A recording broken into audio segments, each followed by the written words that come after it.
Welcome into the best in true crime podcasting. This is True Crime Tuesday. I'm your host, Tim Dennis. Boy, we got an exciting show, an action-packed show for you today, folks.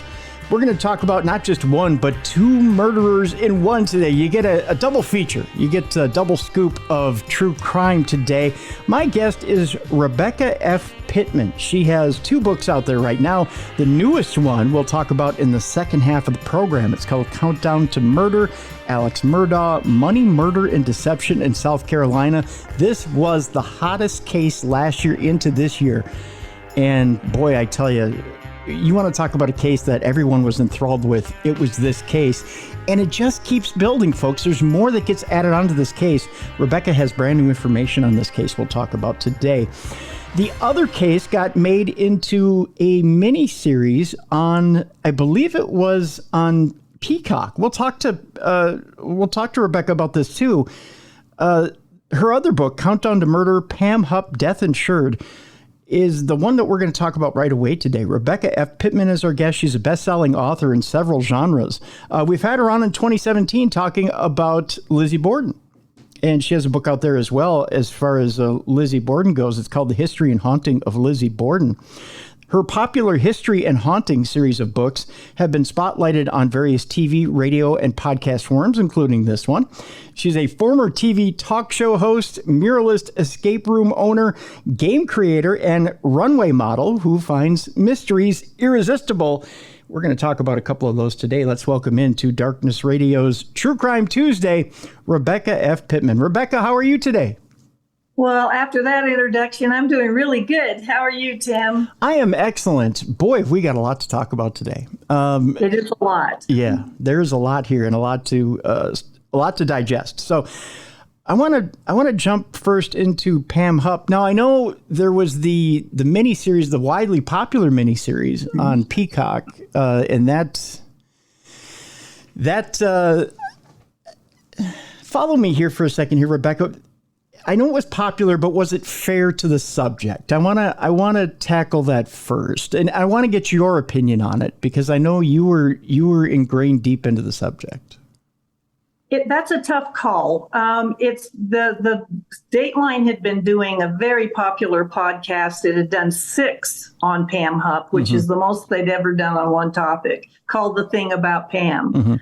So suddenly Renee Zellweger decided that she was going to push doing The Thing About Pam as a mini TV series for NBC. And she was one of the co-producers, as was Blumhouse. So everybody had high expectations for it.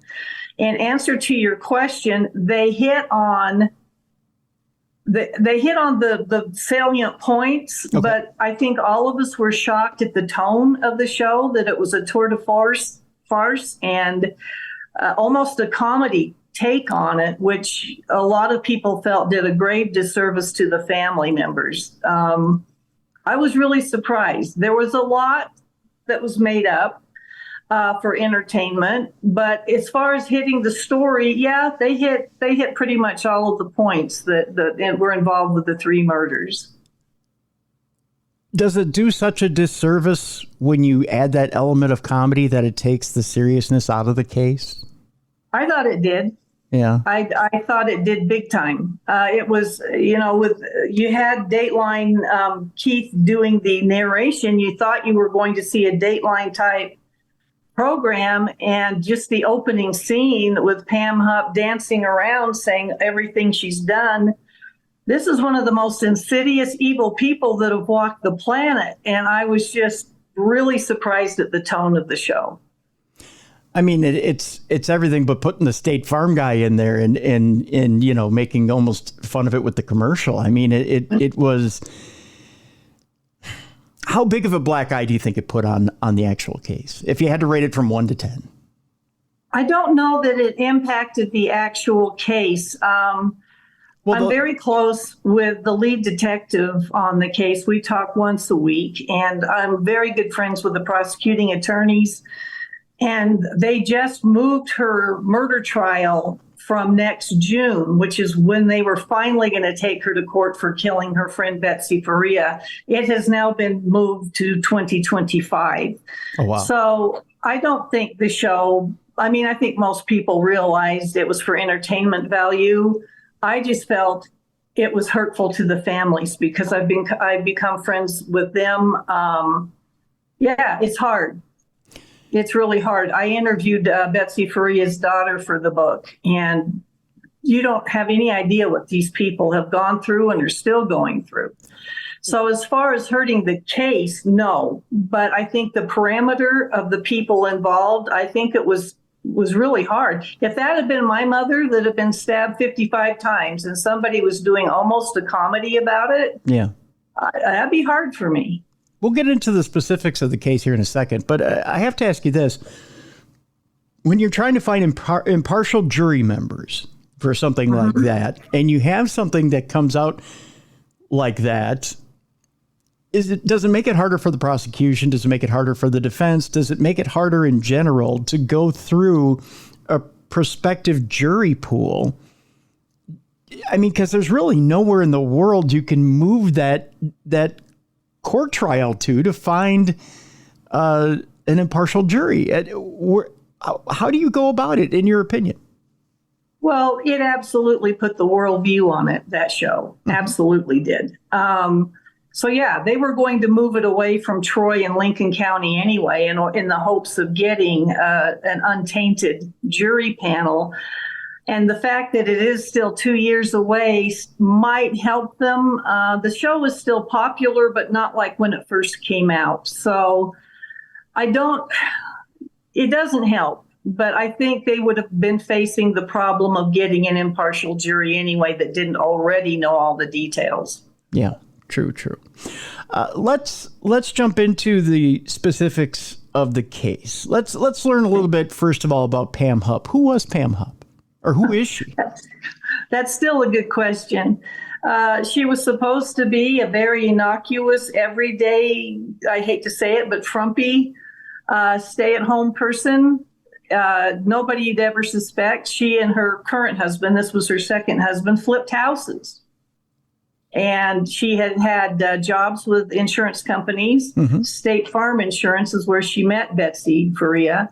But by all accounts, she was just not someone on the radar. Great personality. She could talk you into, the old tried and true of selling ice cream to an Eskimo. She was excellent at reading people, which she probably used when she was selling insurance. But other than that, she is not someone you would suspect, which is why she partially got away with it the first time. Now, Betsy herself had, let's just say she had a terminal disease. She had cancer. Yes. And Betsy saw an opportunity. Is that fair to say? You mean Pam? I'm sorry, Pam. I'm sorry. Yeah. Getting it. No, that's fine. Mixed up. Pam had not seen Betsy for years. They worked for a couple of years together at State Farm. Betsy moved on and opened her own DJ service. Oh. And I would say that Pam began insinuating herself into Betsy's life big time in the last 2 years when she found out she had, at that point it was breast cancer. They removed the breast, gave Betsy a thumbs up, but it came back. Oh, no. And spread to her liver. And at that time, Pam went into full Monty, if you want to call it, full force boogie. And did things with insurance papers to make sure when Betsy died, she'd be inheriting $150,000. Now, where does the fundraising come in with another family? I know the two of them teamed up for a fundraising campaign. What was the story behind that? Without the family knowing. In fact, until law enforcement approached the father or the husband who had lost his wife to cancer, he had no idea. The lady was still alive when they were, Pam talked Betsy into campaigning door to door to raise money for this woman because she had cancer. I think they raised $10,000. They never saw a dime of it. Wow. In fact, when law enforcement approached the widower, the late wife's husband, he looked at the flyer they've been passing out. He goes, "That's our Christmas card photo." So Betsy and Pam knew this lady. Obviously, they may have gotten a Christmas card in the mail, and she used that photo for the fake flyers, and nobody ever knew what happened to the $10,000. Wow. So So they raise this money, and what becomes of it? I mean, what it went in her pocket. There's no doubt in my mind. What I learned from researching the book is you followed the money. That's as soon as Pam started to run out of money, somebody died. Somebody got hurt. And I'm not saying that lightly. It is the truth. We still believe there's some victims in Florida. And I spent a lot of time researching in Florida while she was there. When did she start running out of money? And that's when we started looking at those dates and where she was living at the time. And that's still ongoing right now. So basically, if things were getting low, she did something. And unfortunately, it cost 3 people their lives. Wow. Rebecca, I have to ask you this question. When you look into her earlier life, do you see any signs of some sort of psychopathy, even as a teenager or anything like that? Is there anything in her background as a youngster that maybe she had this tendency? She had a very contentious relationship with her mother. Her mother was an alcoholic. I think she made Pam feel less, maybe favored the siblings. In high school, Pam needed to be the center of attention, whether it was waving pom-poms or being in sports. You saw this personality that needed desperately to be in the limelight and be important. Unfortunately, she got pregnant right out of high school, and the gentleman married her, and I did talk to him as well, and I asked him that question. He said she was the most generous, loving person, and then she just changed. And I think it's when she realized other people her age were out going on with their lives. They didn't get pregnant. They were going to college. They were having careers. And she was at home with a crying baby. And this was not the life she envisioned. And that's when things started turning around. That's what I believe. Where did the appetite for big money come in? What's the idea with the big score? I think she felt she deserved it. There are people like that, including Alex Murdaugh, who believe they are entitled. They should have a superior life. They're smart. Both of them are incredibly smart. She and Alex are very smart. And I think it's just that sense of entitlement. I have a person very close to me that I won't mention their name. I watched it. Really? Growing up, I watched this person steal people blind that needed to be a movie star, that needed everything to be bigger than, better than. It was an obsession. And there's just people like that. They cannot live a mediocre, ordinary life. And Pam wanted nice homes, money, cars. And so when that divorce ended, she married Mark, who was playing, had a contract that was supposed to start in Florida for baseball. And she's thinking dollar signs and fame. And they got out there and he didn't make the cut. And they started flipping houses. Which, you know, in real estate, that's boom or bust. I mean, you either are very good at it or you just don't make the cut. I mean, that's either a win or a loss there too.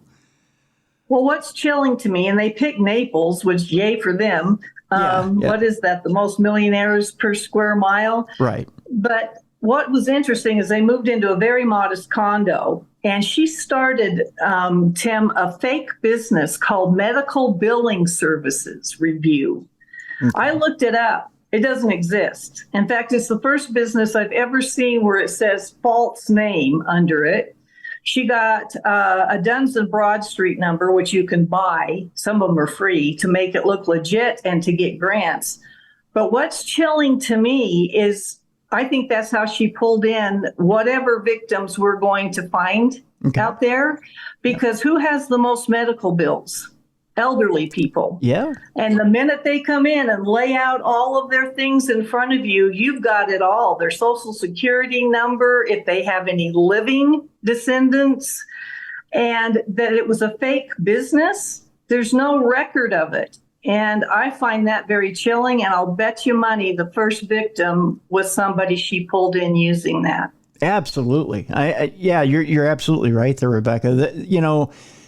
And I've made the joke before on the show. Maybe it's an insensitive joke, but Florida really is God's waiting room. I mean, you want to talk about, Oh, that's awful. It is an awful joke, I know, but it is where you have a lot of people from the East Coast who come down to retire there. You have people even from the Midwest who are snowbirds. And there are a lot of people who have either saved up their retirement or they've saved well. They bring it down to Florida and they live there either full time or half time. Right. And there's a lot of money down there. A lot of retirement communities, tons and tons. Yeah. And it's ripe for the picking. Yeah, I do believe it. I mean, if it was phony, then there's something suspicious right there. What is she doing? Yeah. She came up with another fake business when they moved back to Missouri called Sensory House LLC. Again, not legit. Got a Duns and Broad Street for it. I don't even know what that means. I could find no definition of it, no record of it. I don't know if it was aromatherapy or what Sensory House was, but I never could find it. So I don't know. That sounds like it could be a metaphysical thing, doesn't it? Yeah. Yeah. Maybe she put them in a trance and then never mind. Took their wallet. Yeah. Yeah. Let's say that. Yeah. Acupuncture and then pin them to the wall and take their wallet. That's the only thing that makes sense to me, I guess. So I want to get back to Betsy here. So the cancer metastasizes in the liver, and obviously it's at this point that she knows she's not long for this world. Not being too sensitive about it, obviously. It's at this point she's got insurance policies, not just one, but she's got a few. There's some questions about her husband and what kind of character he is. Can you explain a little bit about why there's questions about her husband's character? Well, they had a contentious marriage, and that's not to say that's not normal. They broke up. They made up. I think they clearly loved each other. When he found out about the cancer, he was very good to her. Mm-hmm. 1 month before her murder, they went on a really nice cruise with all of their family and friends, which, by the way, Pam wasn't invited. Russ has a big personality, but I think he really cared for her and her two daughters, Mariah and Leah. He was like their father to them. Okay. But the law enforcement honed in on some of the fights they'd had and things like that, which I'm not sure was fair, because I don't know of a perfect marriage out there, and there's a lot of people that break up and get back together and. But yeah, Pam definitely took advantage of the fact that it was a death sentence. They told Betsy at that point it had spread to her liver and she had probably 3 years at the most to live, which is why she started going over her policies. She wanted to make sure that the girls were taken care of when she was gone, and put a couple of them. They had been in Russ's name. Her biggest fear with Russ is he'd been wanting a motorcycle, a fancy one. She was afraid in his grief he might blow through the money. Mm-hmm. She wanted it to be, staggered. So when the girls got married or went to college or whatever, that the money would be there. So she was looking into annuities. But there was one policy in Russell's name for $150,000 that Pam said, look, I'm really worried he's going to blow it. If you put my name on it, I'll make sure they get taken care of. And I guess she talked her into doing it. Okay. And Pam picked a library to have a witness on that form rather than go to State Farm or a notary, which would have asked to see photo ID. Mm-hmm. Which is why in the book I have doubts that Betsy was actually with her. I think some other woman was with her. Okay. Or why did Pam pick a place that wasn't going to ask for photo ID? Yes, correct. Yeah, that is a little shady. I have a question here for you, Rebecca. How contentious was the relationship between Russ and Pam? Because you mentioned there was no invitation to this cruise between the two of them. It sounds like the husband and Pam don't get along at all. That there's Actually, bad he didn't blood. know her. He didn't know her. He'd met her maybe 3 times. He really thought she was good to Betsy, that she would come and take Betsy for walks. She went to almost every chemo treatment with Betsy in the end. He even told law enforcement that when they hauled him in the morning after the murder, he goes, she's a good person. Huh. So he didn't really know her very well. She hadn't been to the house that many times. Okay. And so, no, I think for him, he saw her as a friend to Betsy. Why Betsy didn't invite her, I don't know. But the week before the insurance form thing at the library, Betsy was in Branson with another girlfriend and had told her, I have to go back early from our vacation. Pam wants me there. And she goes, and I don't want to talk to her. I think, and Betsy's best friend, Rita Wolf, told me this, that toward the end, Betsy was tired of her. She was just constantly like a wet towel around your face. She was always there, cloying and controlling. And I think she just needed a break from her. Interesting. Huh. And that's saying a lot, especially for someone who's terminally ill, who, really, and I guess I can speak as someone who, I myself have my own issues. When you're at a place at a low point with your health, you really want as many people around you supporting you as you can get, because you really don't function very well. And I've had my low points as well, where I really feel like I need people around me. I'm not at that point now, but I thank God for the people I've had around me. So to say that someone's cloying and not necessarily you don't want them around, that takes a lot of energy out of you when you have somebody like that. That's saying a lot. Well, Betsy had a lot of friends. She had a ton of friends. She was never without someone sitting there with her, because chemo takes a while. Mm-hmm. And they would take turns being there. So on the day of the murder, she had a chemo appointment. And Pam kept pushing her, I'll come get you. I'll come pick you up. And it was supposed to be for 2:00. And she said, I don't need you to take me. My friend, I can't think of her name all of a sudden, but it was her mother's good friend. She goes, she's here. She's going to take me. So you don't have to come. Pam showed up anyway. Oh. Because the night, this was going to be the murder night. And she wanted to have Betsy in her sight at all times. And so Betsy was really put out. It was when she walked in anyway, it's like, what the heck? Mm-hmm. So she went ahead and took her friend to dinner. Pam said, okay, I'll go home and cook dinner for Mark and Travis, and then I'll come back to your mom's house and get you. She goes, Russ is taking me home. No. He doesn't have to stop his game night. I'll come get you. You couldn't say no to Pam. And she did. She showed up at 5:30, and the rest of it was a countdown to murder starting at that point. So she's really just put herself in Betsy's life, and there's no getting her out, like a barnacle. She's just stuck herself there. So that was Pam's personality. She was like a dog with a bone. It was she'd wear you down. Mm-hmm. So it is sad. And Betsy was such a sweet person. She hated hurt anybody's feelings. Russ called Betsy around that same time at 5:30, and she goes, I guess Pam's going to take me home. He goes, are you sure? She goes, yeah. He goes, all right, I'll see you after game night, because he had a game night every Tuesday, and Pam knew that. And this was Tuesday night. She knew he wouldn't be home, and that she could kill Betsy and pin the whole thing on him and stage the murder scene to look like he did it, which is just, not only did she take his wife and the mother of the 2 girls, she staged it to look like Russell did it. Yeah, I was going to say, so Betsy is stabbed 55 times, including in the neck? Yeah, the knife was left in the neck. We believe that was the first actual wound. And people go, well, if it was the first one, how could it be still sticking out of her neck?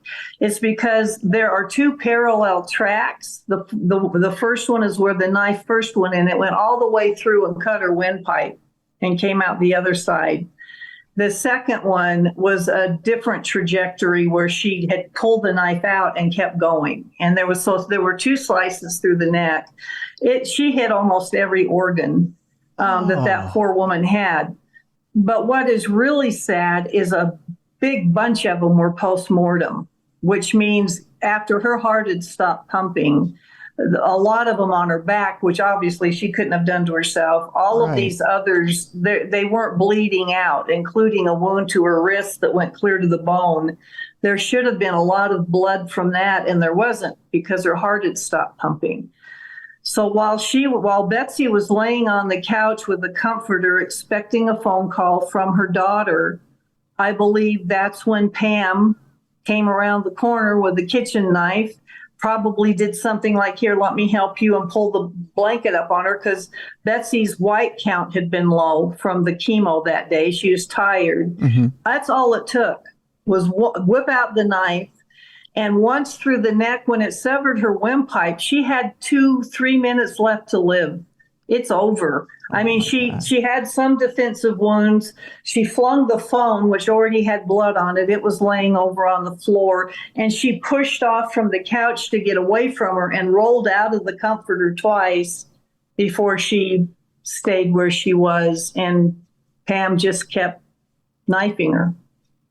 Oh, my God. She didn't have a chance, Tim. That's what's so awful. So the last one, she left the knife in the neck for effect after she'd done all those other wounds. I mean, oh my gosh. And according to police, they said that there were no blood trails out. So in other words, Betsy had bled out, but there was no footprints leading out, no blood spatter leading out. So they assumed at first that everything was an inside job. Uh-huh. Russ comes home from game night. He had stopped off at Arby's, I believe, correct? Correct. And then comes home, finds Betsy on the floor, and a panic calls 911. And of course he's in a panic. He finds his wife on the floor dead. He's distraught. And when police come to the scene, they find what? Well, he called it in as a 911 call. A 911 call as a suicide, pardon me. And Russ was so hysterical that the 911 operator could not get him to calm down. It was used against him during the trial that it was over the top, mm-hmm. that it was probably a fake, husband in hysteria.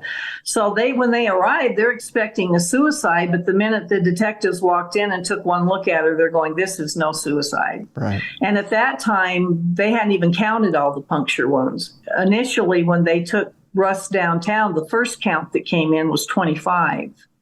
By the time the autopsy was done, it was 55 to 56 stab wounds. So they knew immediately it wasn't. And so that's why he became a suspect, like bam, mm-hmm. was there's no way that this guy saw this and thinks it's a suicide. Plus, thanks to Pam left a few clues for them. The light switch leading into the master bedroom was swiped with blood. And Russ's bedroom slippers were stained with Betsy's blood and tossed into the closet. Yeah. So from the beginning, they thought, we got a slam dunk case with this guy. Yeah. Yeah. So she set it up brilliantly to have Russ take the fall. At that point, is Russ taken into custody right away? Oh, immediately. Where he stayed the next 30-some hours. A polygraph, the whole 9 yards. I think in the beginning he thought that they were just, routine. And then when the questions got worse, he realized they were suspecting him. And they told him he failed the polygraph. Mm-hmm. The polygraph was fake. He was taken into a room with a laptop and everything, and he's thinking, where's all the apparatus and all of that? It was a fake polygraph. And according to them, they said that's legal. You can do that. Well, according to Russ's attorney, Joel Schwartz, it's legal, but you're supposed to let his attorney know that you did that. So when they bring him back from the polygraph, they're going, you lied. It showed that you lied. You killed her. You did all this. And they are just, and that's when he realized, I'm in trouble. They were just, at first he's going, I did not do this. He has 4 witnesses from game night. He's got a receipt from Arby's. He's got other camera footage of where he went before game night, getting gas and dog food. Airtight alibi, including the time he got home and when he called 911, and they still railroaded him. And didn't they accuse him of trying to form a conspiracy with his friends over the Arby's thing? Yeah, because the games that they played were like a Dungeons and Dragons role play. So the prosecuting attorney, Leah Askey, for her final slam dunk said, because she's got a problem. She's got 4 witnesses saying he was with us. So she brings them in and says, actually, this is to the jury, what we have here is role play. That they were going to kill Russell's wife as part of that game. Then one of them went to Arby's and got the receipt and kept his cell phone so it would look like he was somewhere else other than at the house killing Betsy, then brought him the cell phone and the receipt before the police showed up. And when she introduced that at the trial, Russ's attorney, Joel Schwartz, was on his feet going, Your Honor, she just said 4 innocent people were involved in a murder conspiracy. I mean, he was livid. It was, I couldn't believe it. Wow. So Russ is found, basically we go to trial here. Russ was found guilty. Well, yeah, Pam kept it going. She was the star witness. Every time they brought her in for an interview, she gave them some more. She made sure that there was no going back, and told him that she told the detectives actually the morning after the murders when they came to interview her, because she took Betsy home. She said, oh, yeah, a week ago, he was playing a game of putting a pillow over her face and saying, this is going to feel like what it's going to feel like when you die. She found a Gatorade in her gym bag that tasted funny, and she spit it out. I mean, she just buried the guy.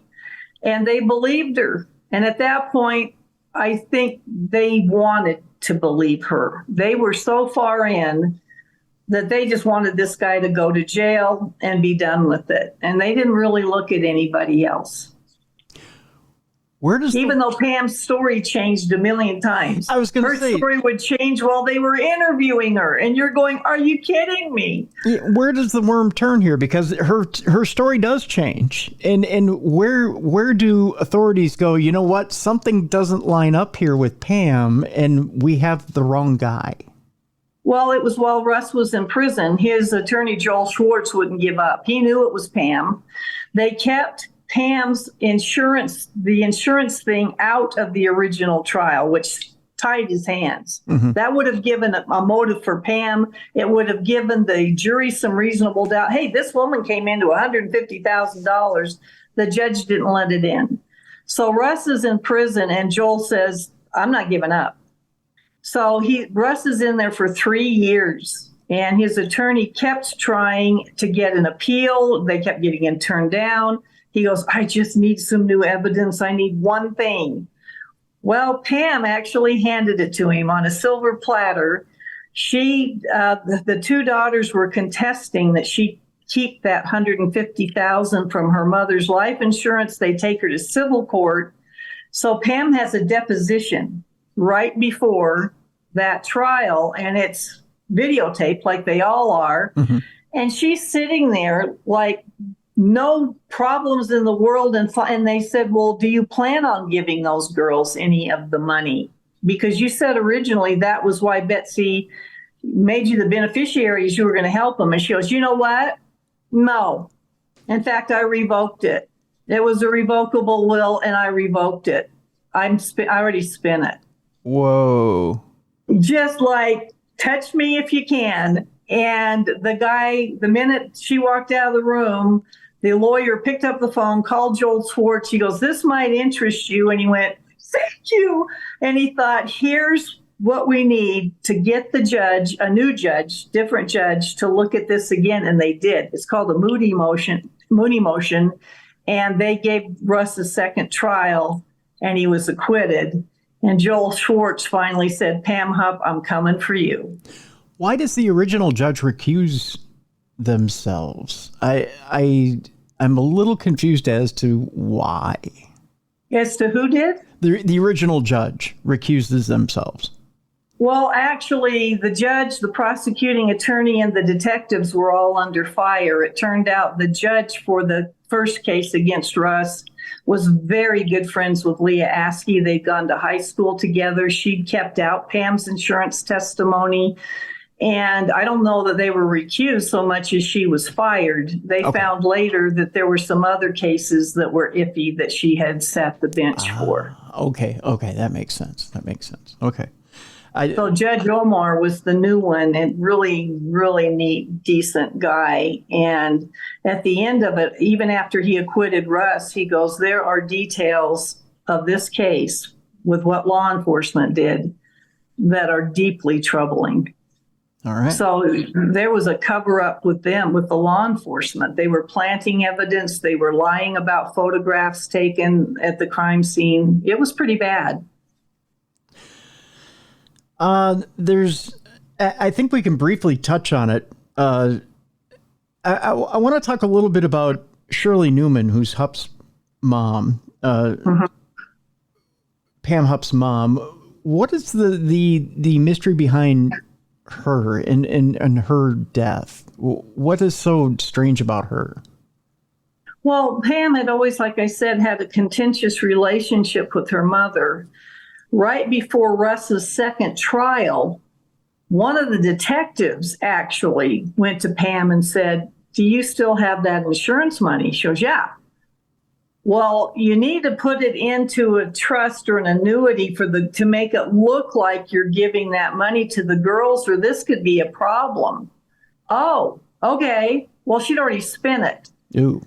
Enter her poor mother, who has insurance that Pam will benefit from, $500,000, which Pam bragged about to this same detective. Hey, if I wanted to kill somebody, I could kill my mom, who's worth $500,000. Why would I kill Betsy? So right before that money needed to show up in a bank account for those girls, right before Russ's second trial, her mom plunges 3 feet off of a balcony at her senior citizen living facility. Pam had brought her home that night, taken her straight up to the room, and the next morning they found Shirley laying down on the pavement. It had rained all night. That poor woman laid out there all night. They could tell by the body temperature she didn't die immediately. Oh, my God. It was horrible. And Pam, when she left her mom's apartment after pushing her over, went down and told everybody, look, she's done for the night. She's turning in. She won't be down for dinner, and she may not be down for breakfast. If she's not there for lunch, go ahead and check on her. So at 2:00, housekeeping went to check on her, looked over the balcony and saw her. Oh.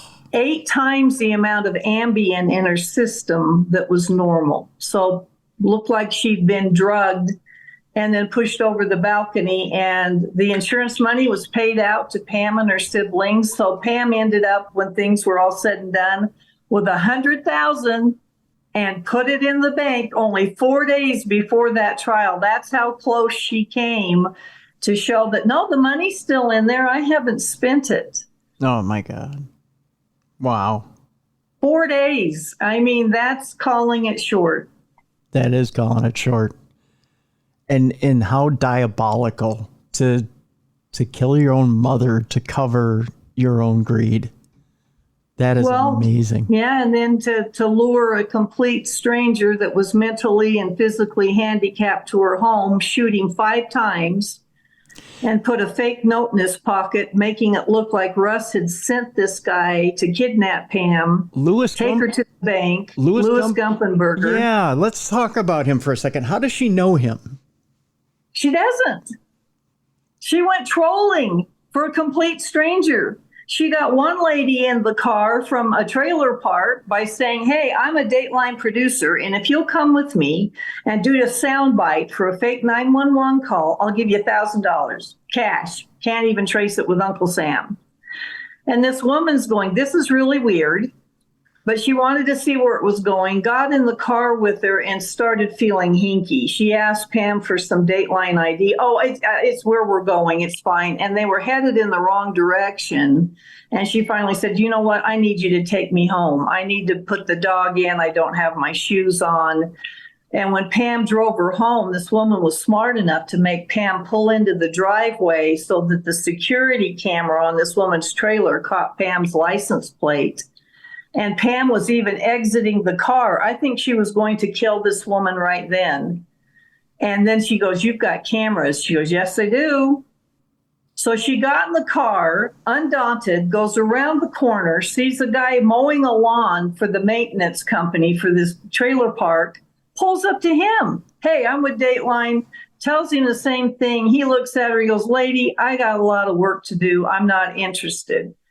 So she waited 6 days because of those security cameras. She was really nervous. This woman may have called 911 after she got out of the car. When nothing happened, Pam goes to an apartment complex instead. Louis Gumpenberger's sitting out on the front patio having a cigarette. She motions for him to come over. He was in a bad car wreck, and even though he's 32, his mother said he had the mentality of a 12-year-old. He walks with a limp. He can't run. He can't drive. She tells him that story, and he goes, okay, and gets in because he was hoping to give the $1,000 to his mom to help contribute for all that she was doing for him. And on the way to Pam's house, Pam instructs him on what to say during the fake 911 call. He had a little trouble with it because he was a little harder to catch things, and she kept trying to get him to rehearse it.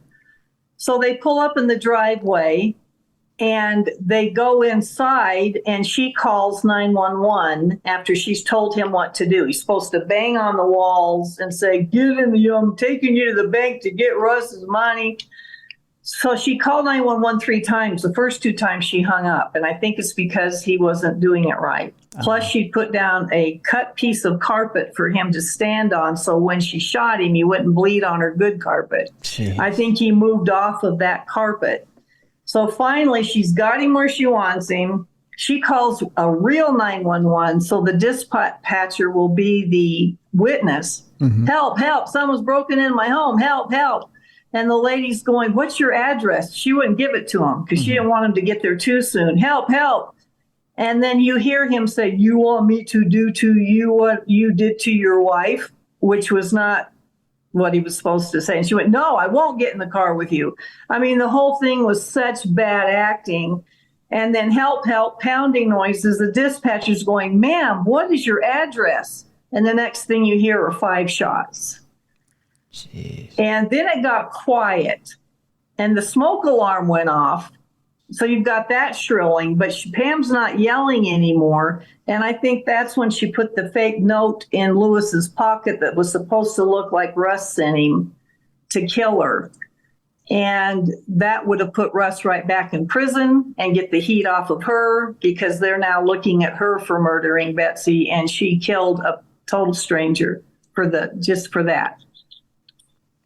Unbelievable. Unbelievable. It is. It's chilling. It's not an easy book to write. Alex's was even harder.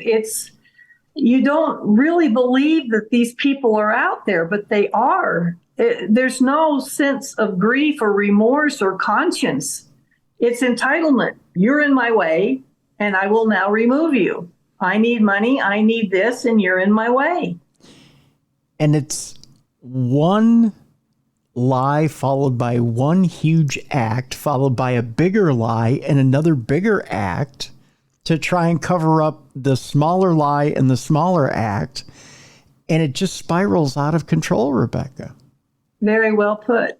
And it's so ridiculous that you don't want to believe it's real, but people are being killed.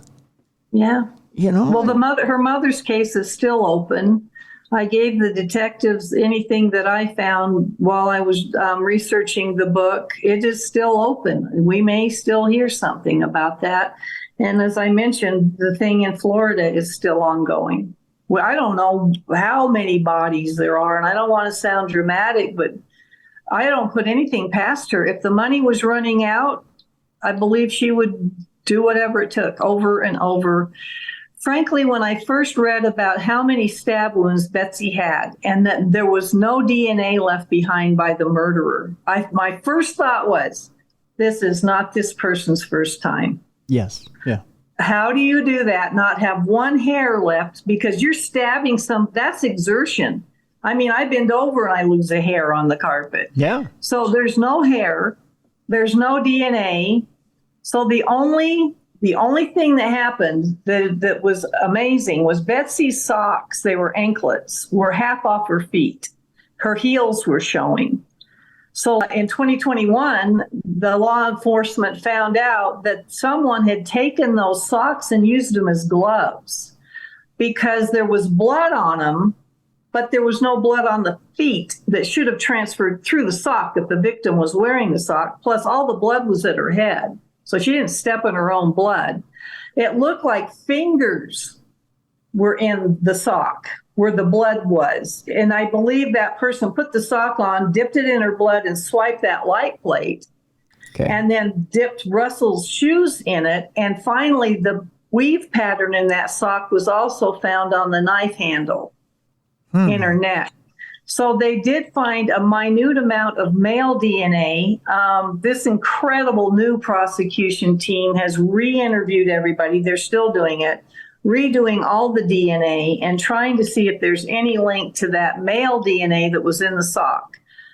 But when I was talking with one of the detectives, I said, but the problem is that could come from anywhere. Betsy was at chemo all day long that day and probably was wearing her kicked her shoes off. You're there 3 hours. Yes. It could have been picked up from an orderly, except it's on the inside of the sock. Yeah.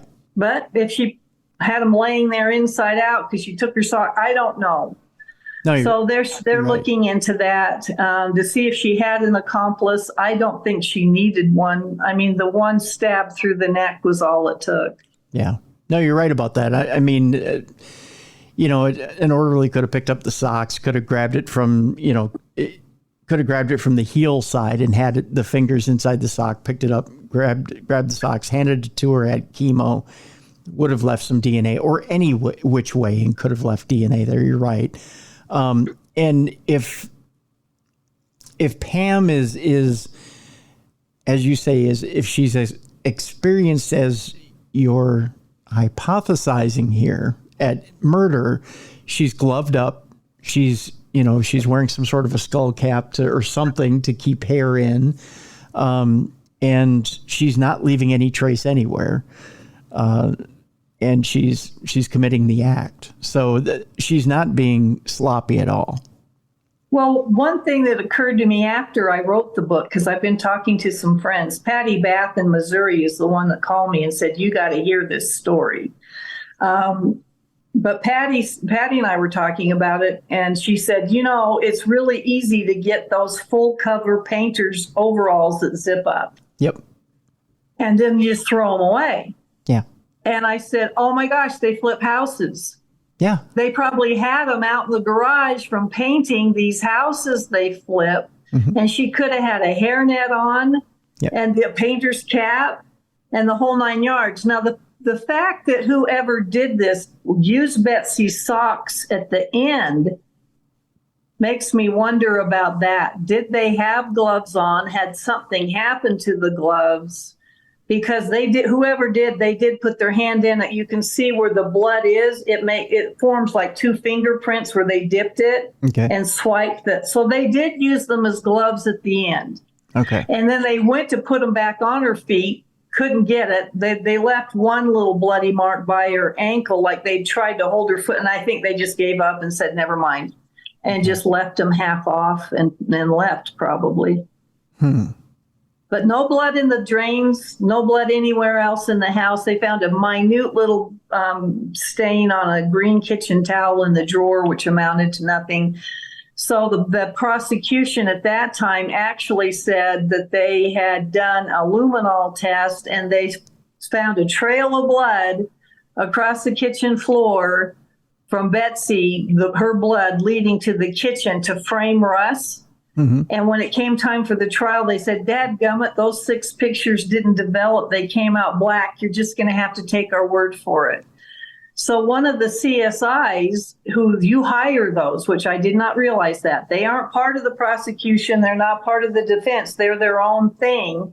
This lady was so honest, and she goes, "Nobody cleaned up that floor of blood or anything else. There were still dog treats laying on it. It was gritty and dirty." And so unbelievable what they went through to frame this guy. Unbelievable. The book is Countdown to Murder, Pam Hupp, Death Insured. We have a link to it in the description of the show. We're going to take a break. When we come back, we're going to talk about Alex Murdaugh. The book is Countdown to Murder, Alex Murdaugh, Money, Murder, and Deception in South Carolina.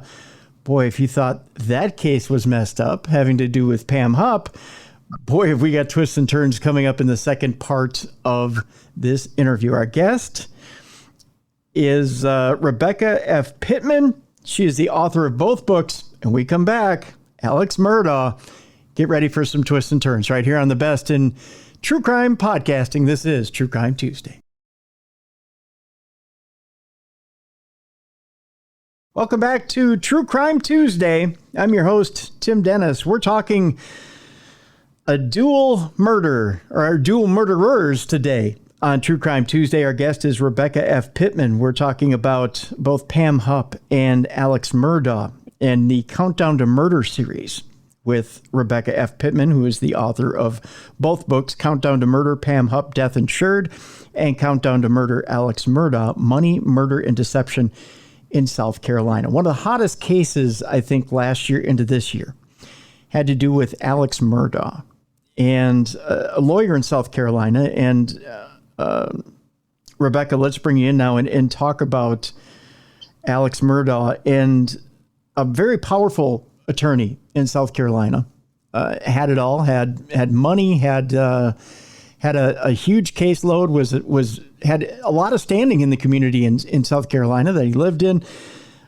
If you were to say to the people in his community, "Oh yeah, Alex Murdaugh basically, was accused of killing his housekeeper, killing his wife and son," a lot of people, I think, would be shocked, and are shocked to this day, thinking, "Well, that's impossible."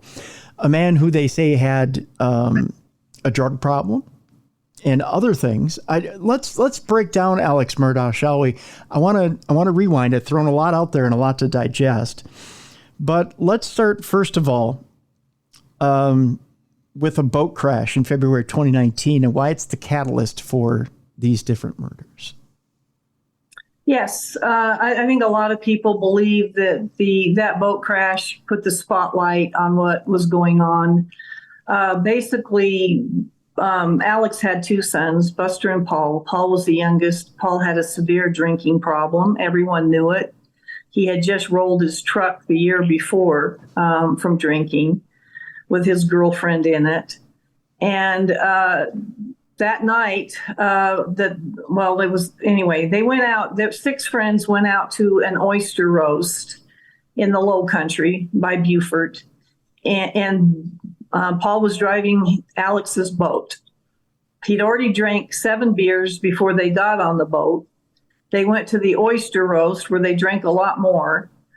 And when they left, it was very cold. I mean, it's February, and it may be South Carolina, but it was cold. And they get a low-hanging sea fog, which just hugs the water, and it's hard to see through. And the boat didn't really have any regulation lights. Paul's friend Connor had to stand next to him with a flashlight and try to see through this. So Paul wasn't satisfied with the beers. He said, we're going to stop at Luther's. I want some shots. Okay. And the rest of the kids on the boat, which averaged close to 19 years old, 19 to 20, were going, we want to go home. One of them's going, I have to work tomorrow. It is now 1 a.m. It's cold. And they couldn't talk him out of it. So they stop at you could stop at a dock, the day dock, walk up to it and go into this restaurant. So Paul and the co-captain Connor went in, knocked back a couple of Jaegers and lemon drops. And by now this kid is on tilt. He is so drunk. Going back to the boat, they're begging him, please let Anthony drive. And Anthony was Mallory Cook's boyfriend. And he wouldn't let him. He's yelling, it's my blank, blank boat. I'll drive the boat. So as they pull away, he almost hits the sailboat. Ooh. And then he makes the boat go in slow circles just to antagonize him. And they are getting really upset. And his girlfriend, who had decided by now, I'm done. She was in the truck he rolled the year before.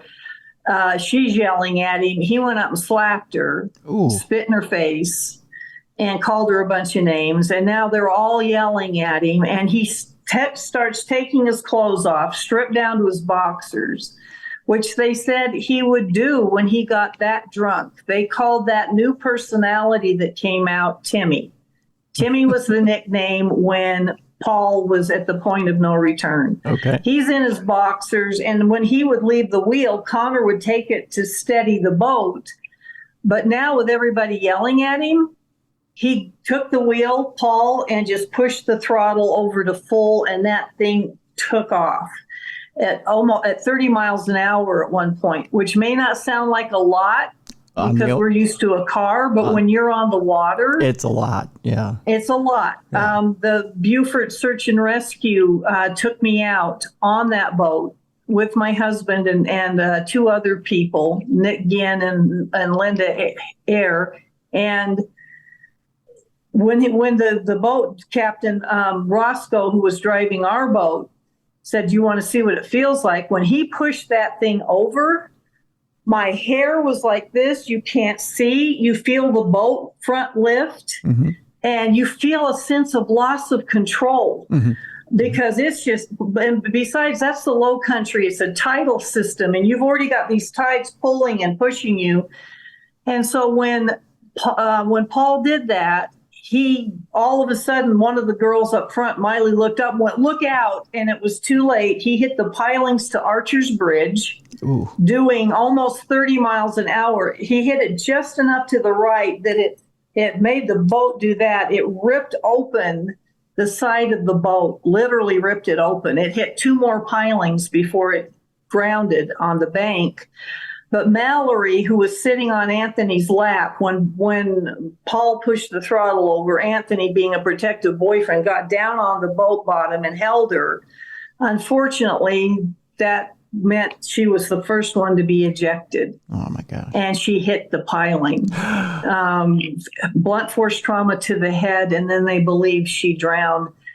They caught sight of her long blonde hair for a minute, and she disappeared with those really strong currents. Just by fate, because the boat was still moving, Anthony was thrown out, but he missed the piling. And Paul was thrown out, and he missed the piling. Oh, my gosh. And when Anthony came to, he said, I was on the other side of the bridge. I realized Mallory's nowhere to be seen. The other two girls are screaming, Mallory, where are you? Paul's girlfriend, her hand had been on the outside of the boat. When it hit the second piling, it severed 3 of her fingers, lacerations. So she had to be taken in and had to do hand repair. It was just, and so anyway, Anthony looks over at Paul, who's clinging to a piling, and Anthony goes, just put your feet down. It's not that deep right there. And Paul put his feet down, struggles up to a rocky bank, and when Anthony can't find her, he finally comes to the bank and tackles him. Is this what you wanted? Is this, and it's the F words are flying. Connor finally calls 911. They had a hard time figuring out where they were, and they finally came. And the kids are all taken to the hospital, except Anthony, who refused to leave the bank. He was trying to help them find Mallory. And so while these kids are in the hospital, 10 minutes after they got there, Alex Murdaugh and his father, Randolph, who was the solicitor, I believe he had retired as solicitor at that point, but he carried a lot of weight. The family had been the solicitor for Hampton County, for the 14th Circuit, for almost 100 years. They walk in, take over. Alex makes sure his volunteer solicitor's badge is showing, hanging out of his pocket. And they tell those kids, don't say anything. And the first thing Alex said is, I'm your attorney. I'll take care of it. Don't say anything. And before he knew it, Alex was actually telling the police Connor was driving the boat, not Paul. And Connor started realizing, I'm in trouble. They're going to sacrifice me. Jeez. Isn't that something? That's amazing. So while all this was happening, that's when the rumors started, and people said, you need to look into the Stephen Smith case. It took Mallory's death. They didn't find her for a week. It's heart-wrenching. You need to look into Stephen Smith, who was a young 19-year-old boy in 2015 who was found beaten up and left dead in the middle of a road in Hampton County. And you need to look into Gloria Satterfield, who was the housekeeper for the Murdaughs. For 20 years, she helped raise Paul and Buster. Paul was only 2 when she came on. He adored her. He followed her everywhere and called her Go-Go. And so that's why what you said is correct. It was that boat crash that put the spotlight on some of these other things that had been swept under the carpet.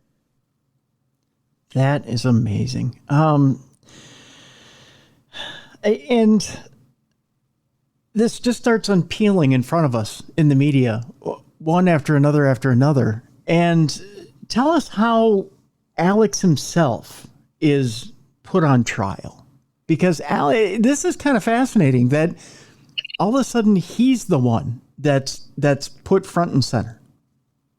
Well, again, it was the boat crash. The attorney for the Beaches for Mallory's family was Mark Tinsley. And this was looking like Paul was going to get away with it. He did finally appear in court. They did indict him. And there was a civil trial coming up. The Beaches wanted some kind of acknowledgement that their daughter's gone. In the meantime, Paul changed nothing. He was seen out the very next day and weekend partying and drunk on a boat again, like nothing had happened. Somebody took private pictures of him at college, blitzed. And I mean, that's right in your face. Your daughter's gone. Nothing's happening to this wealthy kid with all this power in his family. So Mark Tinsley went after him. And because Paul really obviously doesn't have any money, they listed Alex and Maggie, who was Paul's mother, and the convenience store that sold Paul alcohol, and these other people in a lawsuit. So in order for them to go after Alex was going to have to show them his financials. Oh. And he had been scamming his own insurance companies, the insurance companies for his own clients since 2005. This is 2019, 2020. He had been stealing millions from clients who had been hurt in some way. They were personal injury attorneys, putting it in his own bank, made up a bank called Forge, putting money in there in the millions. And he's going, if they get to look at my bank accounts, I'm screwed. Yeah. And that's what led to the murders. The morning of the murders of his wife, Maggie, and his son, Paul, he was at work at the law firm, and Jenny Seckinger came in, who's the CFO, they were just beginning to figure out something's wrong here. Where are the fees from these cases? Because the fees for Alex or any of the attorneys were supposed to be made out to the law firm. Mm-hmm. And then the law firm dispersed it after expenses are taken out. And they're going, where are the fees? There's $393 right now. Where is it? So she'd had it. He kept dodging her. And on the morning of the murder, she cornered him. He goes, I want it now. I want to know where this check is right now. And he got a call just then from his brother, Randy, saying Dad just went back into the hospital again with cancer. Mm-hmm. And this is the same Randolph that had been at the hospital with Alex doing damage control after the boat case. So it's a double whammy. He's out of time. And Daddy, who has always bailed him out and given him money when he ran out because he spent it all, is back in the hospital in hospice, and it's not looking good. In fact, he did die that week. So I think in his mind, what he did was he'd been doing business with Palmetto State Bank with Russell Lafitte, his good friend, for a long time. Russell had been helping him funnel that money for a fee. So Russell knew about it. And so he goes back to him for more money to cover that check Jenny's hounding him about. And Russell goes, his dad was also an owner of the bank, Russell's dad. He goes, he's telling me I can't help you anymore, Alex, without collateral. Well, their big 1,700-acre hunting property called Moselle, Alex had put it in Maggie's name a long time ago so that if anybody came after him, it was safe. It was just a tax evasion thing that people do, but it's in her name. Yeah. And they, I believe, were about to divorce. They were separated. She was living at the beach house in Edisto. I think she told him no. And I think that's the countdown to murder that day. He is desperate. If they find out what he's been doing with all that money and that he has a fake bank account, that's prison. Yeah. I mean, that's insurance fraud. That's embezzlement. That's it. And his game's up that he's been running pretty well for a long time. So this was all last minute, Tim. That's what's so amazing. People think, oh, he must have been scheming for a long time. That only happened right after lunch that day that Jenny cornered him. He calls Maggie and says, can you come home for dinner? And we only start hearing it in Maggie's text messages to the housekeeper, like, could you fix dinner? I'm in Charleston. I'm going to be late. Alex just called, wants me to come home. This was pretty much last minute. And then we have Paul, unfortunately, coming home because with Randolph going in the hospital, Paul's uncle, John Marvin, who Paul was working for down in Beaufort during the summer, had to go get him. Long story short, he needed Paul to drive his truck back home for him. So Paul went up to get the truck, which was 20 minutes from Moselle, and he decides to have dinner with his mother as well. And Paul is there. I also think Alex was on board for Paul being there because he already had someone in mind to take the fall for the murder of Maggie. He wanted Paul to get their groundskeeper, C.B. Rowe, out to take care of some sunflowers that died that they needed for the dove hunt. So that Paul was to keep C.B. on the property, but far enough away and running a very noisy tractor that they wouldn't hear the gunshot when Alex killed Maggie. And then he was going to throw C.B. under the bus as the murderer. Okay. So that's where we are right now. Okay.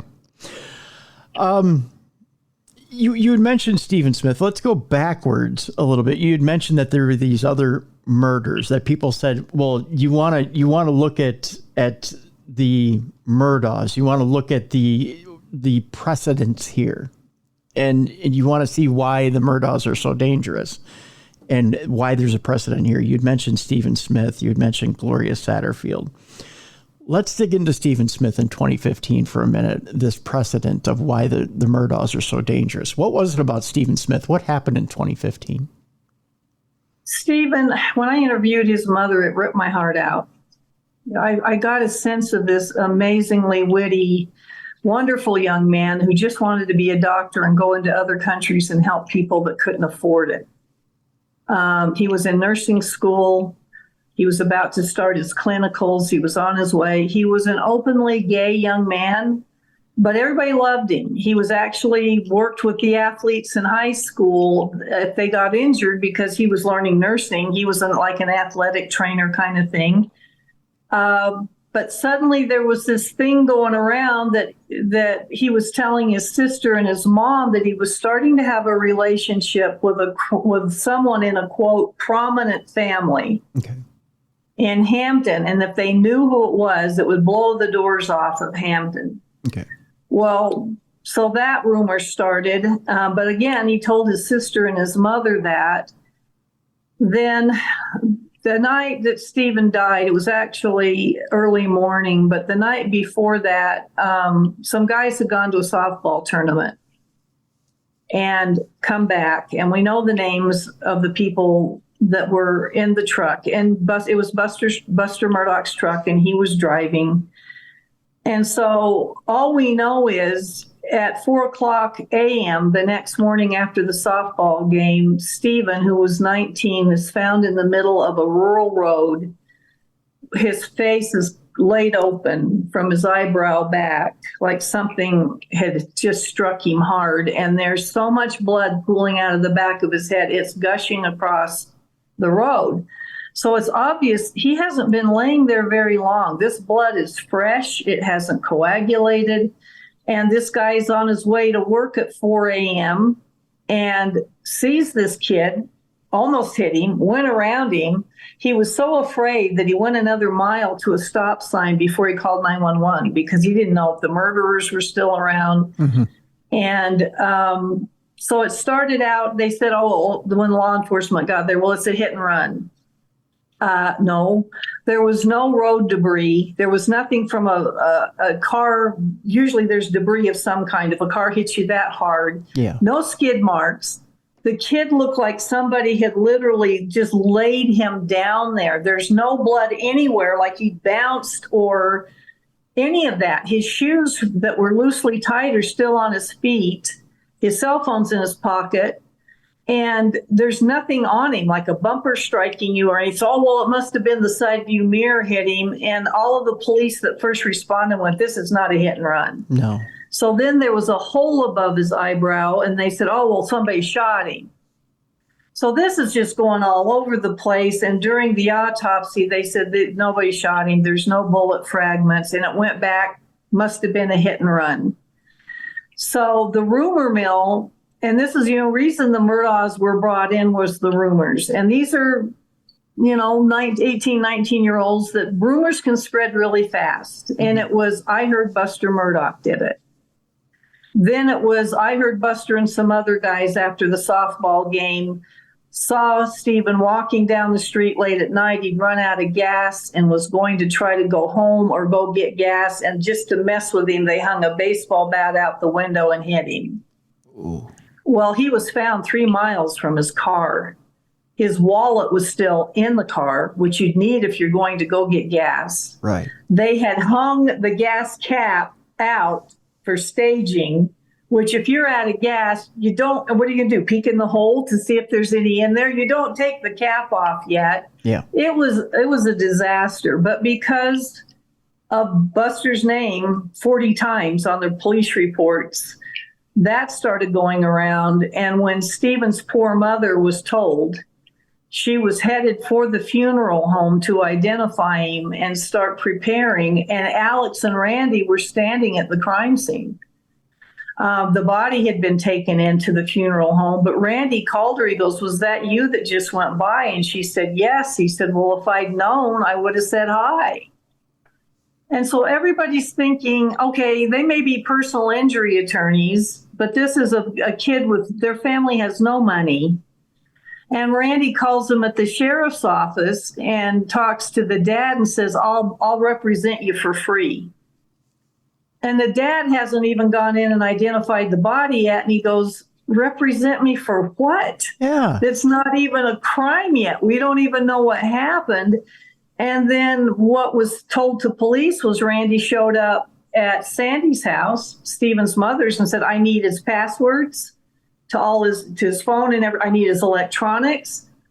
Why would you need that for a hit and run? Right. And so that's where it was left for a long time. That's why you hear the Murdaugh name associated with it. Fair or not, it's in the police reports. So this year, right after the trial ended in March, they exhumed Stephen Smith's body and got a completely new independent autopsy done.